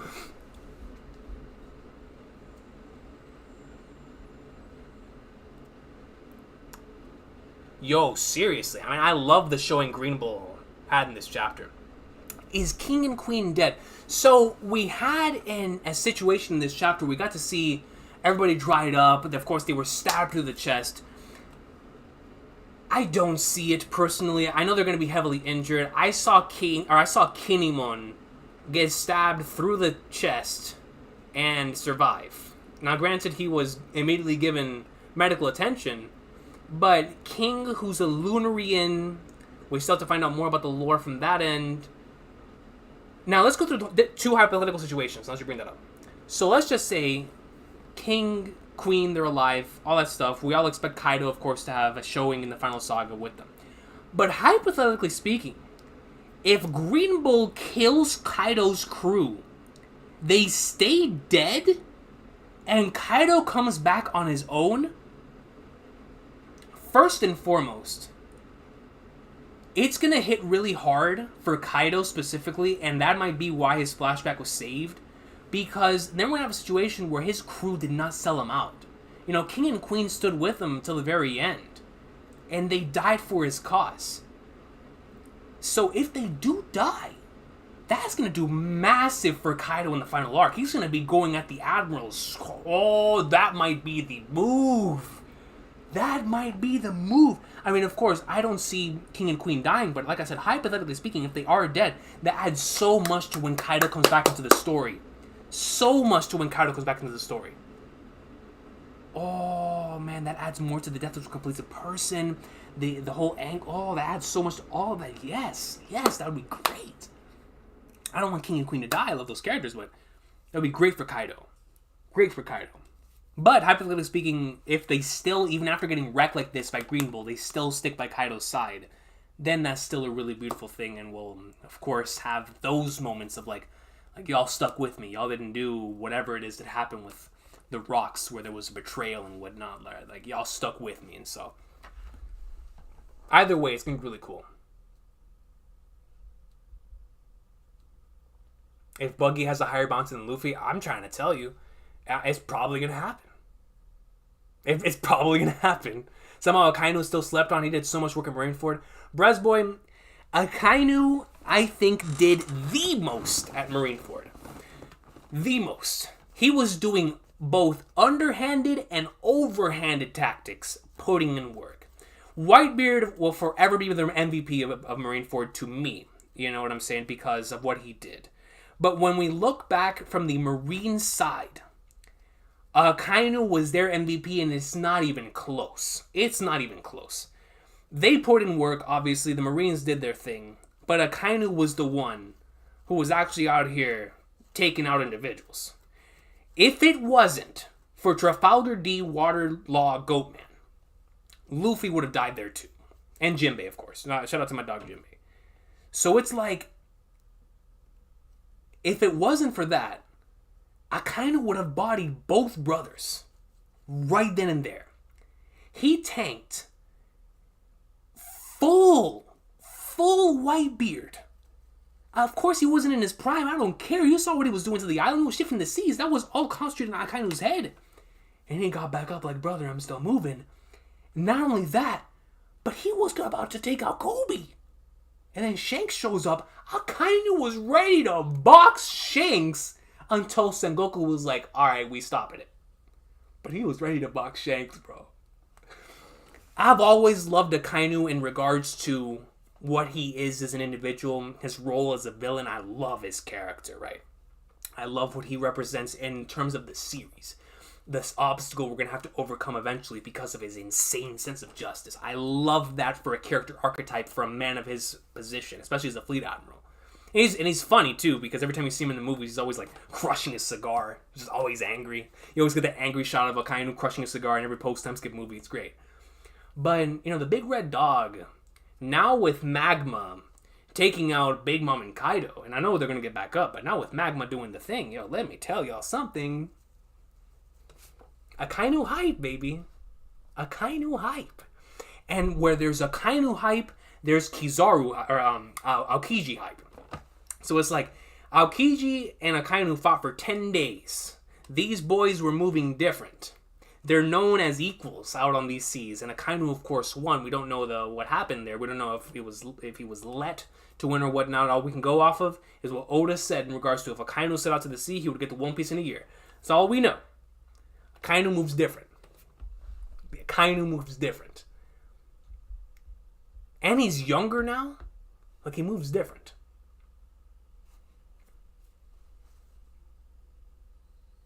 KG Yabish Garnett says, love you, dude. I'm making my rounds before game 6, but you're a third YouTuber I've popped in and shown love you. I appreciate you, man. Yo, shout out to Anything's Possible.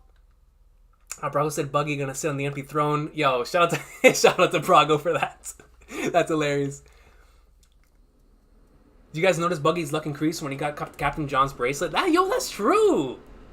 You might be onto something there. You missed Sabo pick the second page of the chapter. No, Digimoney, somebody posted it out in the chat. I definitely missed it originally. Because the moment I saw the bounties, nothing else mattered for me. It was just one of those things. I was like, nothing else. So I didn't even look at the other page. I saw people reading newspapers. I was like, whatever. Whatever. But everybody, I received a super chat that pointed out to me, and I truly appreciated that. Magma 3-0 against the Yonko. Vortex spitting. Vortex is spitting. Kaido wants to turn it to Yonko 1-3 Magma. Facts, right? That would be cool to see hyper-motivated Kaido. It would be Con the Walrus. It really would, man. There's no way the last Lunarian goes out like that. Come on, chat. I mean, at this point, that's the way I feel too, right? Like, we can't have the last Lunarian die in that manner. 100% healthy, fully angry Kaido. That's filthy, right? Like, 100% healthy, full, like, angry Kaido is like LeBron coming off of the 2011 finals, where he just had that really bad performance, came right back, and he was mad. You know, he's like that. You had that game. Oh, what was that? A game 6 in Boston, or whatever it was, where it's that face, the LeBron face. That's gonna be Kaido. Kaido's gonna be LeBron face in Boston. You got the red Miami gear and ready to put on a masterclass. What was it, like 45? Whatever it was. That was a masterclass in Boston. That LeBron. That's what Kaido's about to pull on this final arc. If Kaido in this final arc is about to real deal pull up 2012 LeBron status.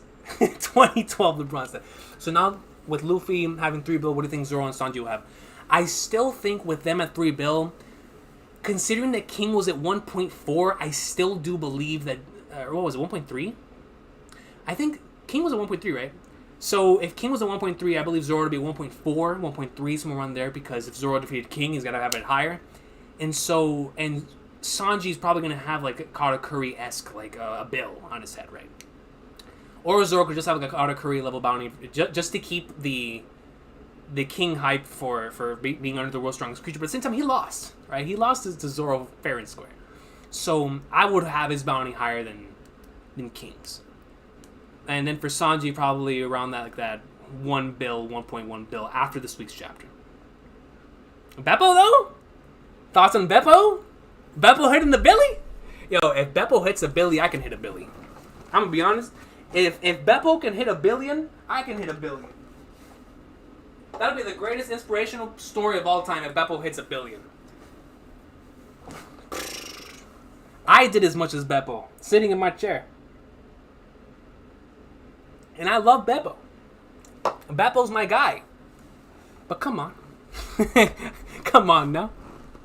Come on now. And Crocodile was MVP. You're spitting. You're spitting, Abdallah Ali. You're spitting. Zoro and Sanji under 1.5 bill. I agree, Monkey D. Goku. I agree.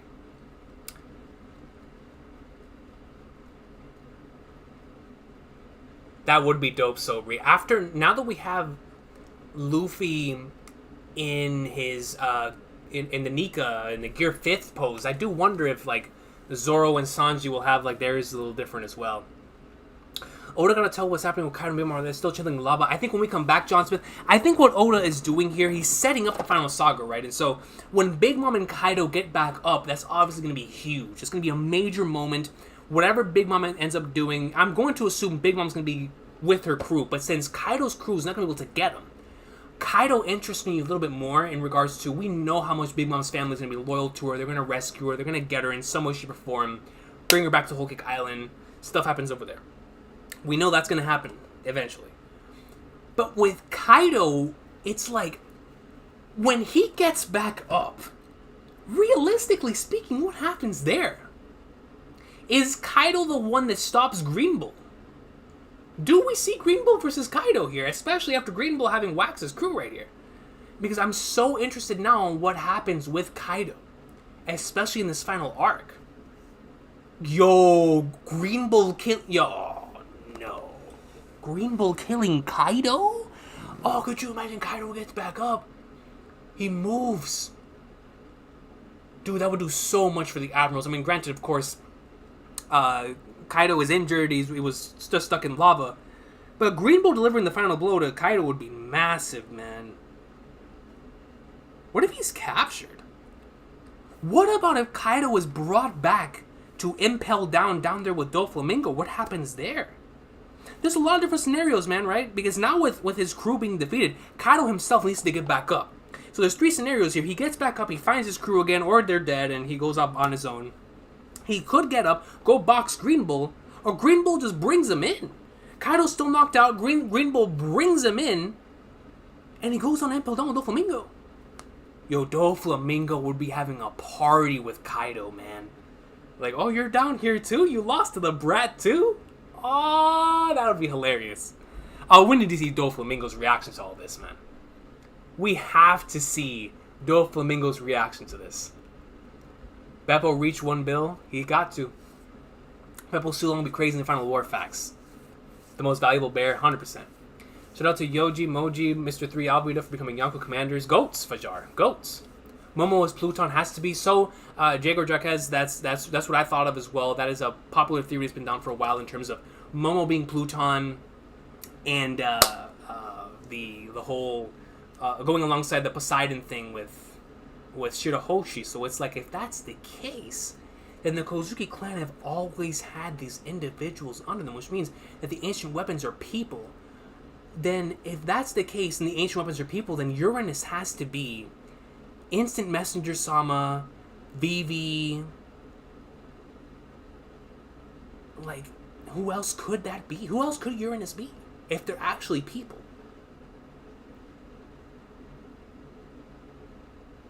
Rock's Pirates flashback would be so epic. It's going to be the greatest flashback ever, man. And we loved the Odin flashback, but that's the one that has... Like, that and the Void Century flashback have the potential, right? Loved how Green Bull was creating flowers. He walked in the final page. Yeah, me too, Lyndon Brock. That was great. Where is Jack? Taking L's. Taking L's, Digimoney. If you can guarantee one thing, if there's one constant ever in One Piece, it's that Jack is taking L's, bro. Wherever he is. Wherever he is, dog. Yo, Green Bull might have off-screen Jack. Real talk. Like, Green Bull might have off-screen Jack. He legitimately might have off-screen Jack, bro. And the community would just take it. The community would just take it. GKK. Green Bull killing Kaido. For real, you imagine? Kaido versus Green Bull. I bet on Green Bull. This is where we're at right now. That if it's a 1v1, bet on Green Bull. Need Dofi. He'll eat some more McDonald's at the World Government facilities. That'd be hilarious. I mean, that pretty much is what it is. It's a massive M. Jack the Drought of W's. Yeah, you know, hey, look, listen. I always mess on Jack. But Jack in the anime specifically has really had a nice showing. They made my boy look good. Alright? Shout out to Jack. Shout out to Jack, man. Hopefully, if he doesn't die, he'll actually do something in the final saga. Maybe Sleeper's Zero can kidnap Sukiyaki instead of Robin now. That would be fascinating. He does have a lot of knowledge.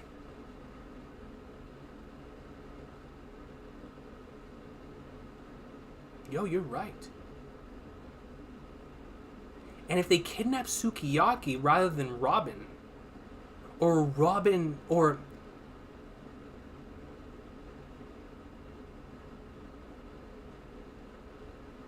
you got me thinking now. That's a good call. Green Bull and Kid fighting together against Luffy next chapter to parallel Roger and Garp versus the Rocks. Yoda's what you like. That would be crazy. I highly doubt Kid would align himself with Green Bull. But if that's how he feels about Luffy, then by the flag nards, that would be crazy. They're both taking L's to the king. Hey, I don't know. Yo, that man says, give a fist. Yo, the kid in Green Bull, they might as well just hit the floor. They might as well hit the floor. They might as well just hit the floor. You know what I'm saying? They might as well hit the floor. I remember Mihawk said about Luffy and Marineford about him turning people to a fight alongside him. I really think it might be Uranus. Hey, that might be true. You're probably right. That might be true. Never read or watched another series with world building payoff was so satisfying in the late game like One Piece. Stray, it's something that really makes these post like arc chapters so satisfying, right? Like it's the thing that really makes us so excited for this stuff. And Oda knows it, and that's why when he gives us chapters like this to go on breaks, he knows we're gonna be talking about it, right? And they're just it's so satisfying. Right? It's really, really beautiful. Jack was so cool. I don't know why people hate on him so much. Trust me, I love Jack. I hate on him just to mess with him, but I love me some Jack. It's my man. Jack fought an army of Sulans for hours. He did. 100%. 100%. Big dog Jack. Bro, I started playing Trails in the Sky because of you, bro. Yo, Elton Mello, that's a GOAT franchise, man. Enjoy the Trails games, brother. Enjoy the Trails games. Listen. We clown on Jack all the time, but there was a page... Oh, no, it was a shot in the anime where Kaido came in to fight the Scabbards. And he thanked Jack. He was like, Jack, you did your best. Thank you. I'll take over from here. And I thought that was really dope because it went on to showcase that Jack really was holding it down until Kaido started doing his thing. And I appreciated that transition from the anime on a serious note. Because it went on to really show, like you said, what Jack actually did in Onigashima. And why it was that when Neko and Inu were fighting him later, he was already so exhausted. And so, yo, the L's that Jack has taken has been to Zunisha and to Inarashi and Nekomamushi, so in Sulong form after fighting the entire Sulong army. So shout out to Jack. Shout out to Jack, man.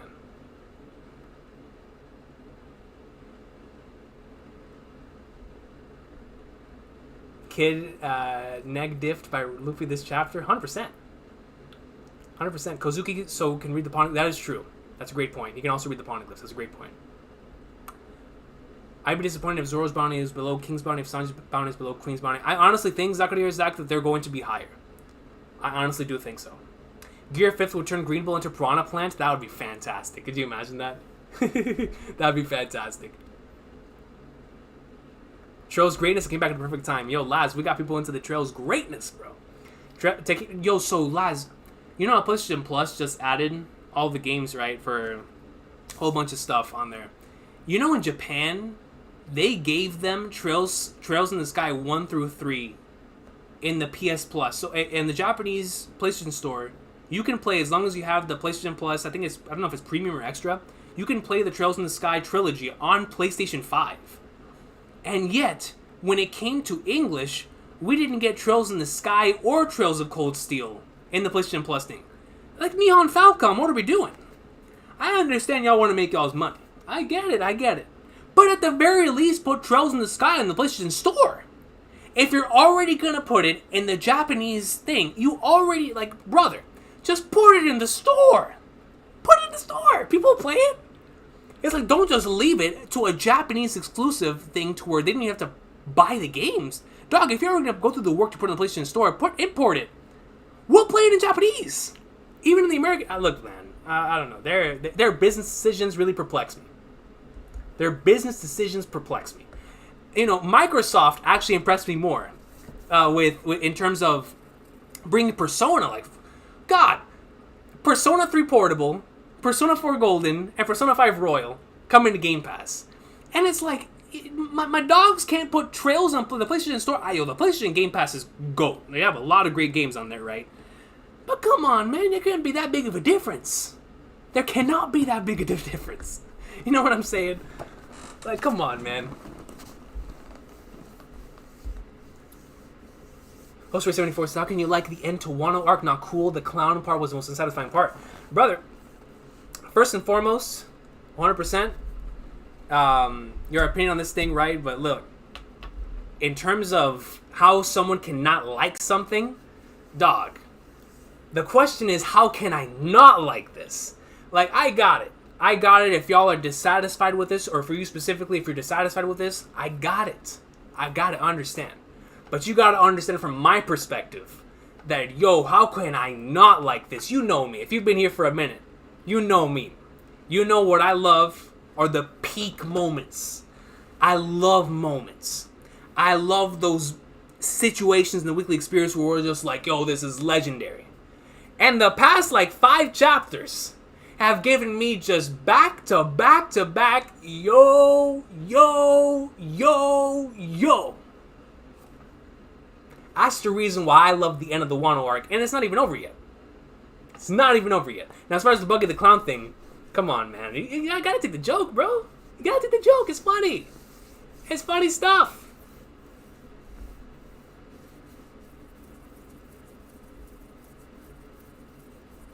Loved all of Wano. Don't get the haters. But in regards to that, John Wayne, it's for me. I understand.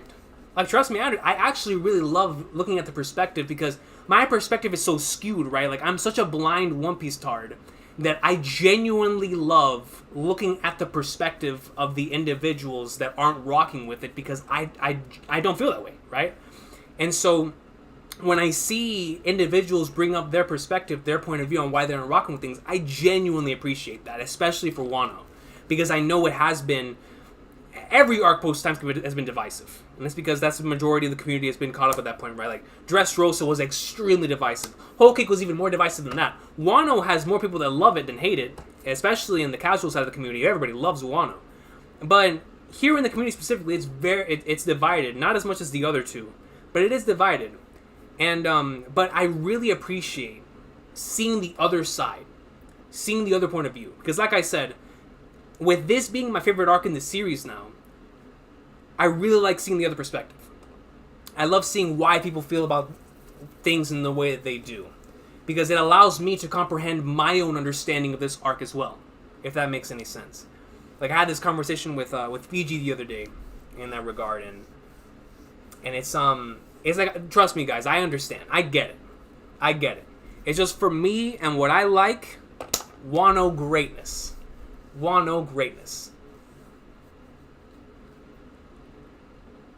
I hope there's no time limit on Gear 5th. It doesn't make sense. It's Fruit's natural ability. Mark 97, the reason why I think there's a time limit on his ability is just based on consumption. Based on just energy, right? So we saw him in that chapter. He went back into Gear 5th. It takes up so much energy to use it. It's like, when you're concentrated for a very long point of time, you have to break that focus. And that's how I feel about Gear 5th. Where Gear 5th, maybe after this arc, maybe he might not be in a time limit, especially since he was only knocked out for a week. But if he is, it would make sense because you can't always be at your peak all the time. And if Law said that using his awakening more than once would kill him, then Luffy's 100% would too. And that's the way that I see it, right?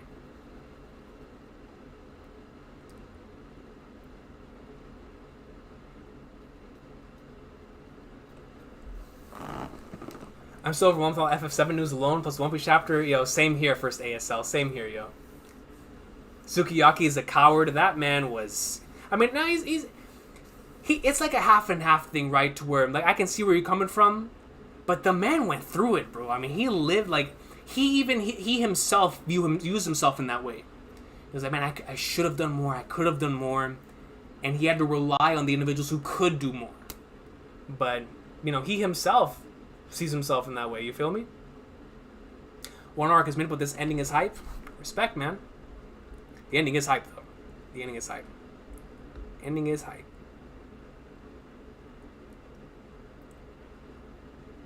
I always supported Oda, always, but this is just too much. I was right, man. I get it, bro. Yo, I always say, just as long as you're true with yourself, man, you don't have to like something. Like, especially when it comes to a fictional story, we're not always gonna like everything. So don't worry if you don't like it, bro. Dressrosa was rough week to week, but it holds up on a reread. Wano has been a great week to week. Dressrosa Weekly was wild. It had its amazing moments. It was so long in regards to Oda took so many breaks, of course, because he was sick. It was out of his control in 2014, but it did extend the length of that arc. So there was a lot of arc fatigue there, but the moments were so peak, man. People view arcs differently when binging versus weekly. That is also true. Loved Robin hating on the dolls part. That's my Robin-chan for real, John Wayne. No doubt. No doubt. Sukiyaki is anything but a coward. he was not doing anything to Kaido Orochi, would have just died if he did try something.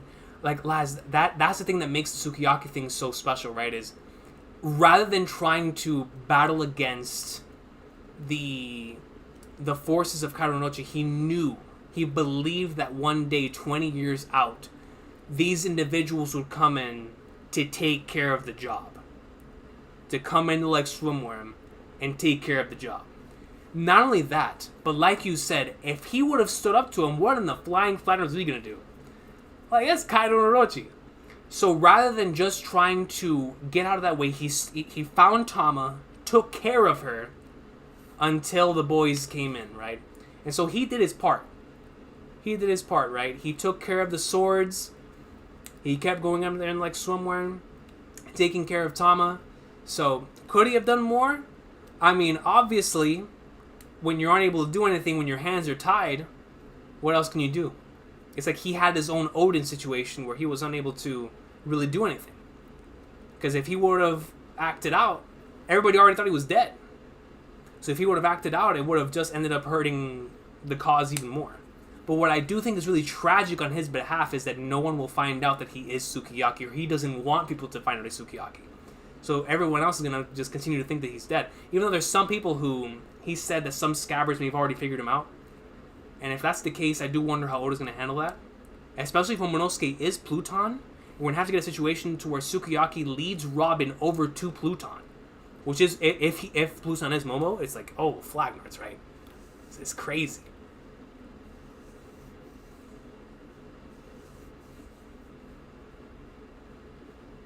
Sukiyaki getting lift by pretty much anybody. Like, Lazy Bob was getting lying.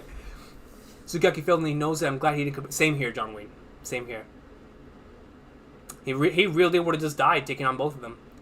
Yo, Subra, what's good, yo? Finally made it to a stream. Just read the chapter. It was peak. It was truly peak. One of my favorite arc in anime and manga is just too good for me. Vortex. It was truly something special. Truly legendary. One was a huge W arc in all anime. Great stuff, man. Wano greatness. Bar M says, "Hey King, have you noticed the drums in that panel where they cheer that looked like the ones at NL's back?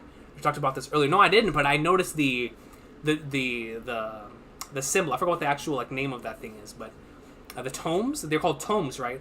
And yeah, you're right. They absolutely look like the ones at NL's back. They were the drums of liberation, baby. The drums of liberation. Wano rereads top 2. I'm scared. I'm scared, man. Look. Even though the arc's not over, obviously. But I haven't even reread the arc yet, and it's already top 1. I mean, I reread the arc, like, over the course. I've rewatched a lot of the thing. In its entirety, I haven't even done. When I reread this arc in its entirety, I am goodness gracious. It's already top 1, man. It's alright. I'm afraid for the rereading. Being Tama's savior makes Sukiyaki a good egg in my book. 100% John Wayne. I love Wano, but my problem with it is that there are too many characters still to focus on the strides. Last Friday, I could definitely see that in regards to, especially the Onigashima section. There was definitely a certain part where there was a lot of focus on the characters that were not the Strats. So I can definitely see that issue there. If King is more durable than Kaido, does that mean the Green Bull greater than Kaido? I mean, I don't think that to be the case in regards to if they're both 100% healthy. I definitely still think Kaido's the most durable individual. I mean, just look at what he did, right? 110%. Just look at what he did. He did everything. He did absolutely everything. Excuse me. So it's like, excuse me. It's like, man, my chest trying to give out, man. This chapter was so crazy. Pluton is something we could have created going back to the blueprints Frankie had, so it's probably hiding somewhere on the island. And Laz, this is the thing, right? When it comes to Pluton and the blueprints, because when we look back at Water 7 and Annie's lobby, based on the fact that Cypher Pole wanted to get the blueprints to make sure Pluton, was in their care, that makes me wonder how those blueprints got to Water 7 and what that connection is going to end up being in regards to Pluton and Wano. Like, what is this ship? Where is it? And if Kaido knew about this,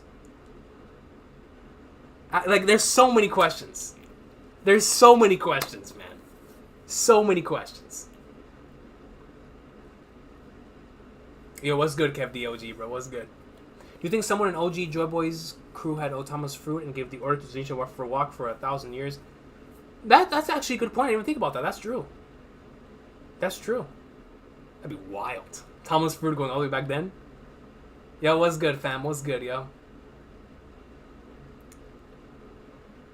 Wonder how much Yokugi is going to revive the land of Wano. Seems like every step he takes is there for... Yo, that's true. That's true, Bar M. And honestly, you're right. Like, the farther he goes into Wano, the more it's going to be revived. You're going to see a lot of flowers. It's truly going to become the flower capital after Green Bull goes through there. That's dope.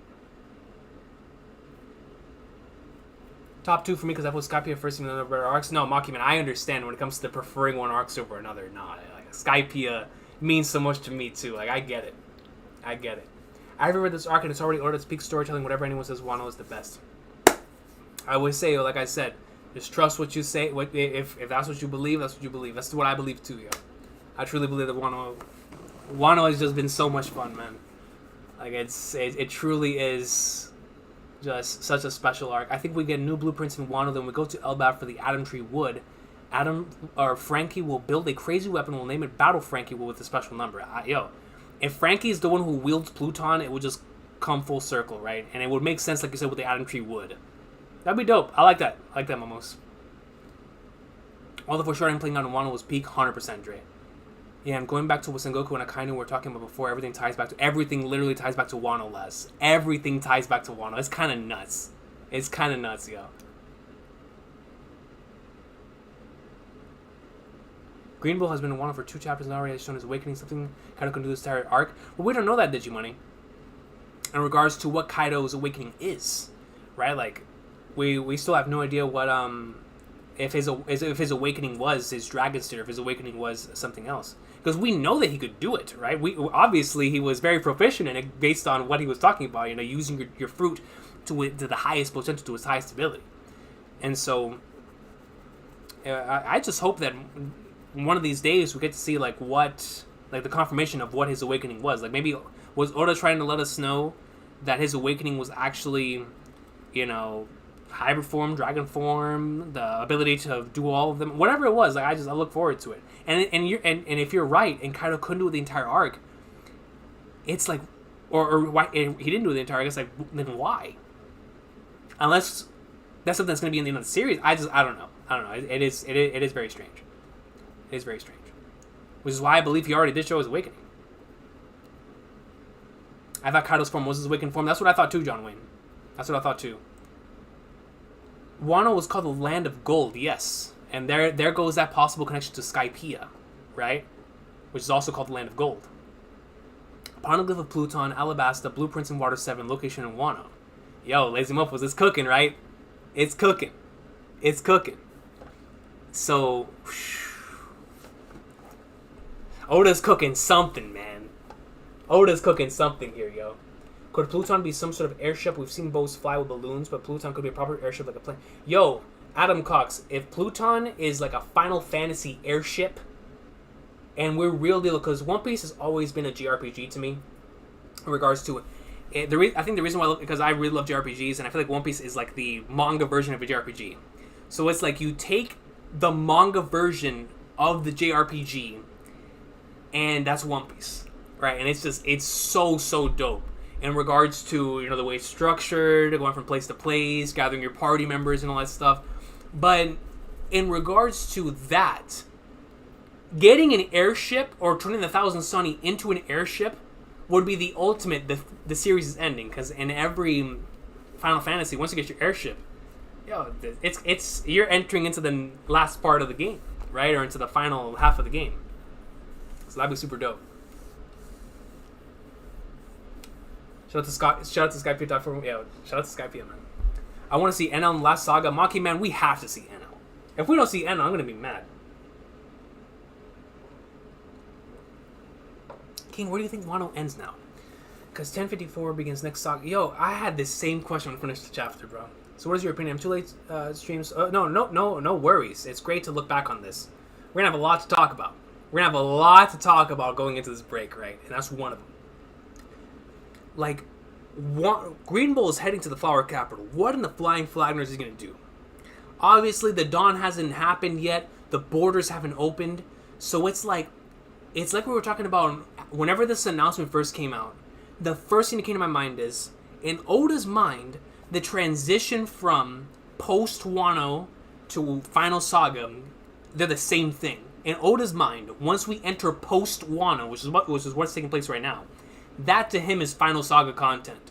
Because whatever takes place here is going to have major consequences. We're going to see that leaking out into the Final Saga.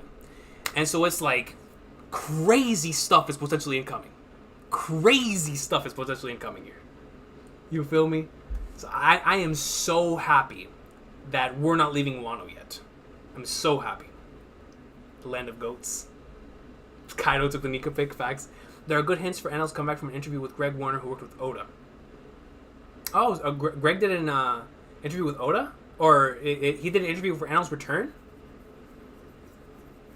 Or, like, within the interview, he talked about that? I need Uranus to be the courageous. Can you imagine that, lass? That means we need Olivier in there, in that thing, man. Whereas Sid can't get an airship without Sid. Facts. We need our boy Sid in there. I think we interpreted Oda's message wrong. The saga is about to end, and Oda's preparing for the final saga. We're still in the Yonko saga and the end of the and in Act 3 of the Wano arc. No, but it said in the message, right, that 1054 is the first chapter of the final saga. Isn't that what it said? That starting from chapter 1054, we enter the final saga?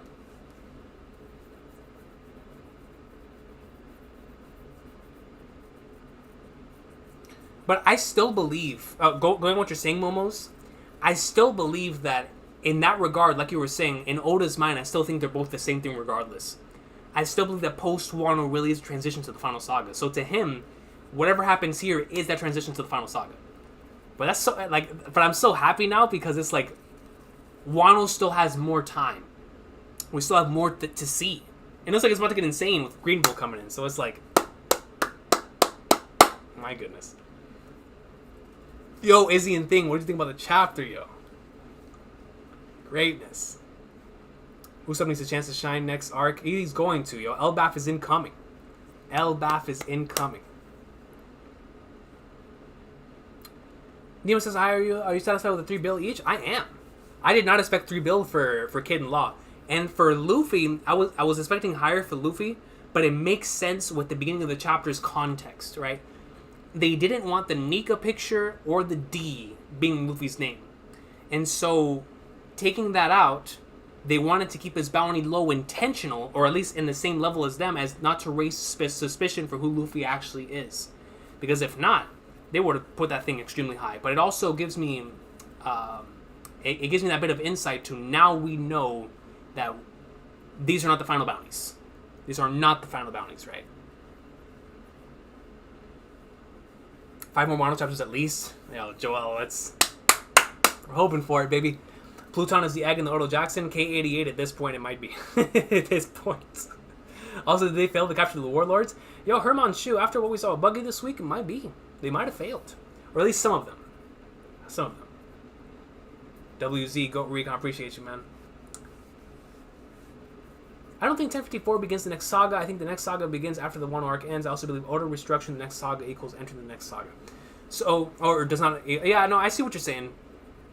It's just that the way that I see it is, you know, from a storytelling standpoint, if Oda had this entire thing in his mind, right? So I'm putting this, of course I'm not Oda, but I'm putting this like in like if I were to do these things, right?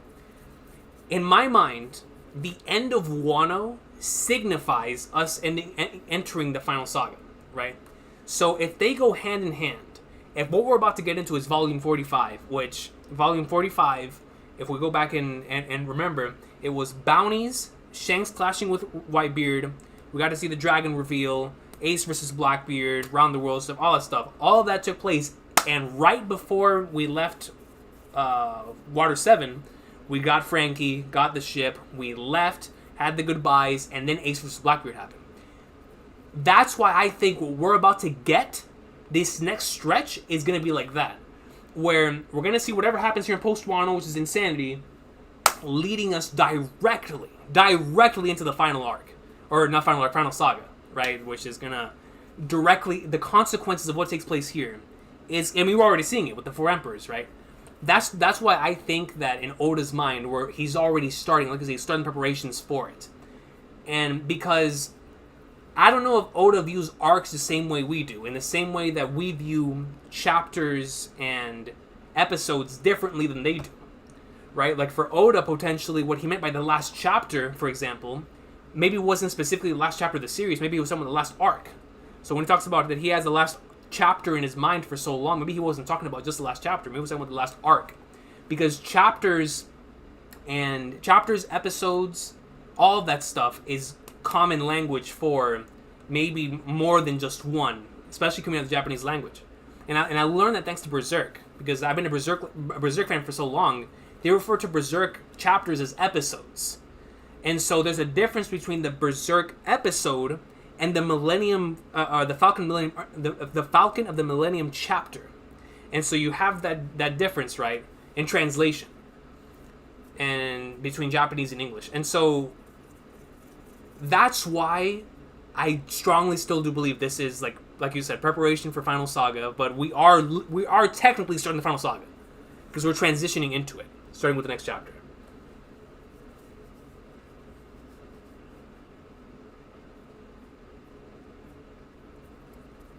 Yo, I mean, I'm hoping so, Supra. I'm really hoping so. At this point, 5 chapters, that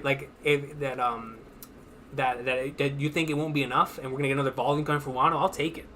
Longer we're in Wano, the better. The longer we're in Wano, the better. 1054 is the end of the volume 104. If Oda wants to end Wano with a volume, the next chance would be 1064. So Momo's, if that's the case, now he didn't wait. So volume 90, the beginning of that volume starts off the end of Whole Cake Island. Then it's the Reverie, and then it's the beginning of Wano. So there was no structure there, right? Where he didn't care about ending it here, ending it there. So if he goes based on that, he might just say screw it, and not worry about ending the arc on a volume, right? It's just say this is all the same stuff to me, right? Where the end of Whole Cake Island, the Reverie, and Wano, that all came together in volume 90. So we might get something like that, where we get the end of Wano, we get the crazy stuff around the world, and we start the next arc. And I'm not saying that's incoming, like, next chapter and stuff, because we still got the Green Bull stuff, we still have all the Pluton, we still got a lot of stuff to see here in Wano. But I'm interested. I'm even more interested than before. Mr. 3 is the first division commander. Yo, D, I'm telling you. Buggy and Mr. 3 are just goats at this point. They're definitely goats. The color pages of Odyssey was fire, facts, Izzy, and things. Straight fire. Odin Flashback is the best flashback in One Piece Commander, bro. I'm right there with you, dog. Odin Flashback is also my favorite. The narrator even said, yes, so Dre, I've been thinking about this a lot, what the Grand Fleet stated, right? The narrator even said something like an event that will change the world forever, with Wano Kuni upcoming, and Green Bull stated this chapter, the world is in chaos, super excited. So it looks like this may lead us into the whole Grand Fleet stuff, which is so exciting. Now, the Grand Fleet stuff is fascinating me because, like you said, with the world in chaos, the thing is, I don't know if the Grand Fleet's going to move until Luffy's Viver card is maybe burning, right? So maybe when Luffy's like near death in the final saga, that's when the Grand Fleet moves. But, if because of Sabo being in Dressrosa, Bartolomeo sees what's happening to Sabo and decides to act upon that, and the Grand Fleet moves to help Sabo, then that's like, oh man, this is the big event. This is so many different possibilities, but I agree with you, Dre. Yo, a new membership! Thank you so much, Hey Shiz! Coming to the Kingdom of Santa... Where's my Santa hat at, yo? Coming to the Kingdom of Santa Hats!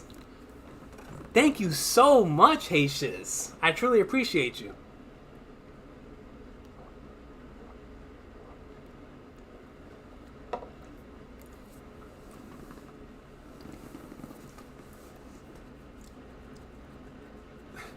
The part where he was like, Robin is a savage, dog.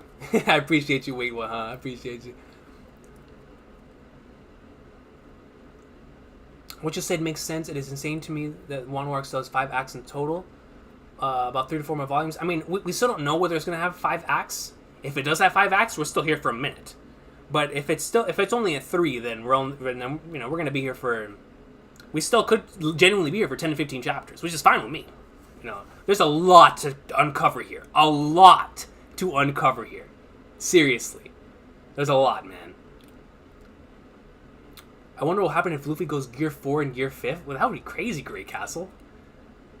Didn't he do that? Sort of? He sort of did that in the Kaido fight. But I see what you're saying. I see what you're saying.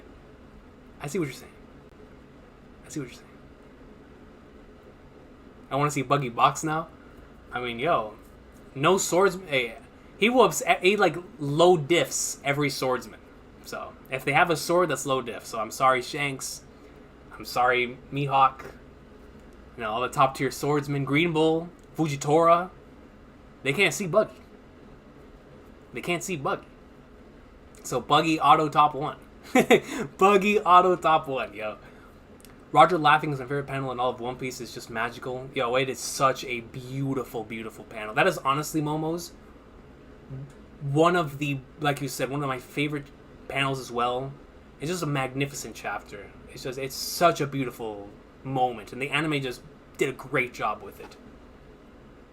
Yo, my man, Goat Man Michael Mickles coming in with a 5 and states, I've been busy, but I've had the stream going in the background the whole time. Gonna miss these during the break, but thanks for all the content, Goat. So Michael Mickles, during the break, I mean, 100% we're both gonna be missing the chapters, right? Chapter reactions, all that stuff. But we're definitely gonna be busy here in the break.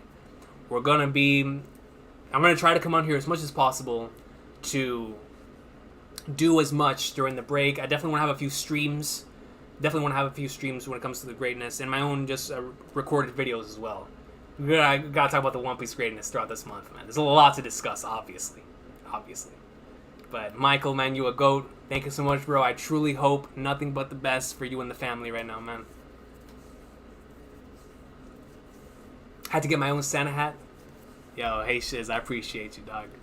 I appreciate you. He kind of did that with the whole Popeye thing. That's the way I saw it too, right, GoldenEye? Like, it kind of did feel like he went Gear 4th in that type of way.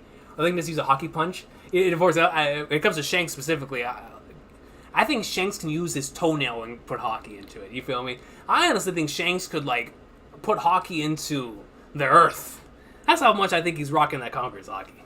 Real talk, man. Real talk, dude. He's too filthy. Came from Murphy's reaction to Buggy. Same here, Adam Cox. That's gonna be fun.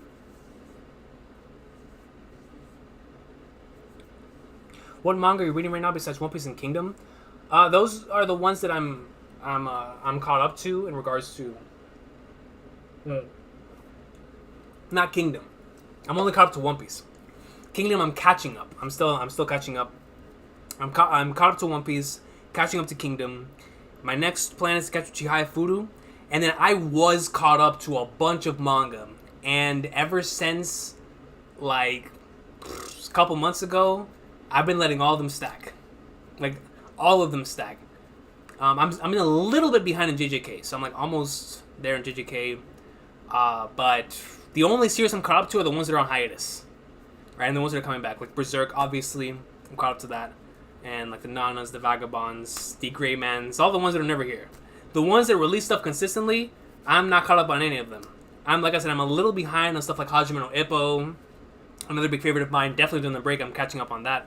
I'm catching back up to Detective Conan for sure. I'm a couple chapters behind on that.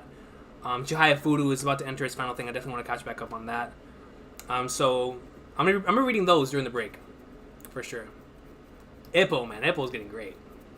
And Kingdom, most certainly looking forward to reacting to the rest of those chapters. And same thing with Chihaya Furu. So, great stuff incoming. Yeah, me too, John Wayne. Yeah, Murphy's reactions would be great. King, are you going to react to the Road to Laughtail stuff? The unreleased Oda stuff. I'd love for you to stream that this month. So, I'm going to see how the first one goes, Subra. In regards to, I don't know how it's going to be released. Like, I don't know how we're going to see the stuff happening in regards to how it's being released. Like, I don't know how much content's going to be there. But if they do end up dropping that information around the time that we normally would do these chapter reaction streams, I would love to do that. To discuss it in either a stream or in a video, throughout the week, so we can have something new to talk about. But even without that, we're still going to be having a lot to talk about. So, for sure. No doubt about that. Don't forget that during this One Piece break, we're getting Berserk back. Oh, so happy about that. And Hunter x Hunter, right? Like, greatness. Why is Kingdom not that popular? Should be Big 3 levels too good. It really is too good, Joseph. Kingdom is greatness. My necklace is Luffy at 30 mil. Now he's at 3 bill. Dude, Izzy and thing, it really made me emotional when I saw that 3 bill, man. And especially when I saw him as a member of the official 4 Emperors in this chapter. This chapter was so goat, yo. It was so goat. Kingdom has multiple catch-up experiences for you. Yeah, I'm looking forward to it. Celtics choking 3 games in a row. Jose Lario says. They could. I gotta put that game on here in a second. Celtics 2015 word. Thank you so much, Snoop. Thank you. I appreciate you. I would put the game on, but I gotta change up a few of. I gotta switch over to the cable box and stuff, and I don't feel like doing that right now. So we'll see that. Have you seen the latest Lupin third movie? When I saw that, I realized how much the main characters are similar to the theme of Luffy, Zoro, and Sanji. Honestly, when I got into Lupin the Third, Lost Marimo, I understood why I love Nami so much, because Fujiko Mine is Nami, right? And you're absolutely right. Like, in regards to them, it's definitely Luffy, Zoro, and Sanji. And when I really, because Lupin the Third has been around for a lot of years, but when I really got into it, like, I don't even remember, 10 years ago at this point, somewhere around there. But when I really got into it, I was like, yo, goats. And now I understand why I love Nami so much. But the latest Lupin the Third movie, I have not. I have not seen the latest one. This 4-week break definitely is an opportunity for me to catch up on fiction. Facts that we let stack, right? A lot of good stuff. We got a North American release date for film ready yet? Not yet. Not yet. At least I don't think so. It might have been, like I said, I've been in a bunker this whole week. So the only thing I know is that we're getting a Final Fantasy VII remake, and the news that we got in the Capcom showcase and the Xbox showcase and then all that stuff with the video game stuff, right? As far as manga news goes, I am behind a week. I've been in a bunker.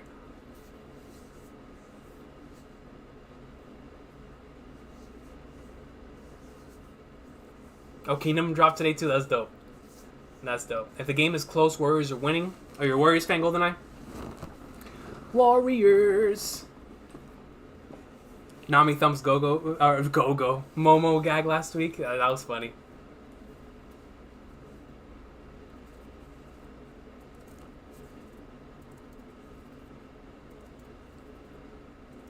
Yo, we did avoid chapters. We did avoid the spoilers, Spicy Lice. We did, man. I don't know how we avoided it, but we did.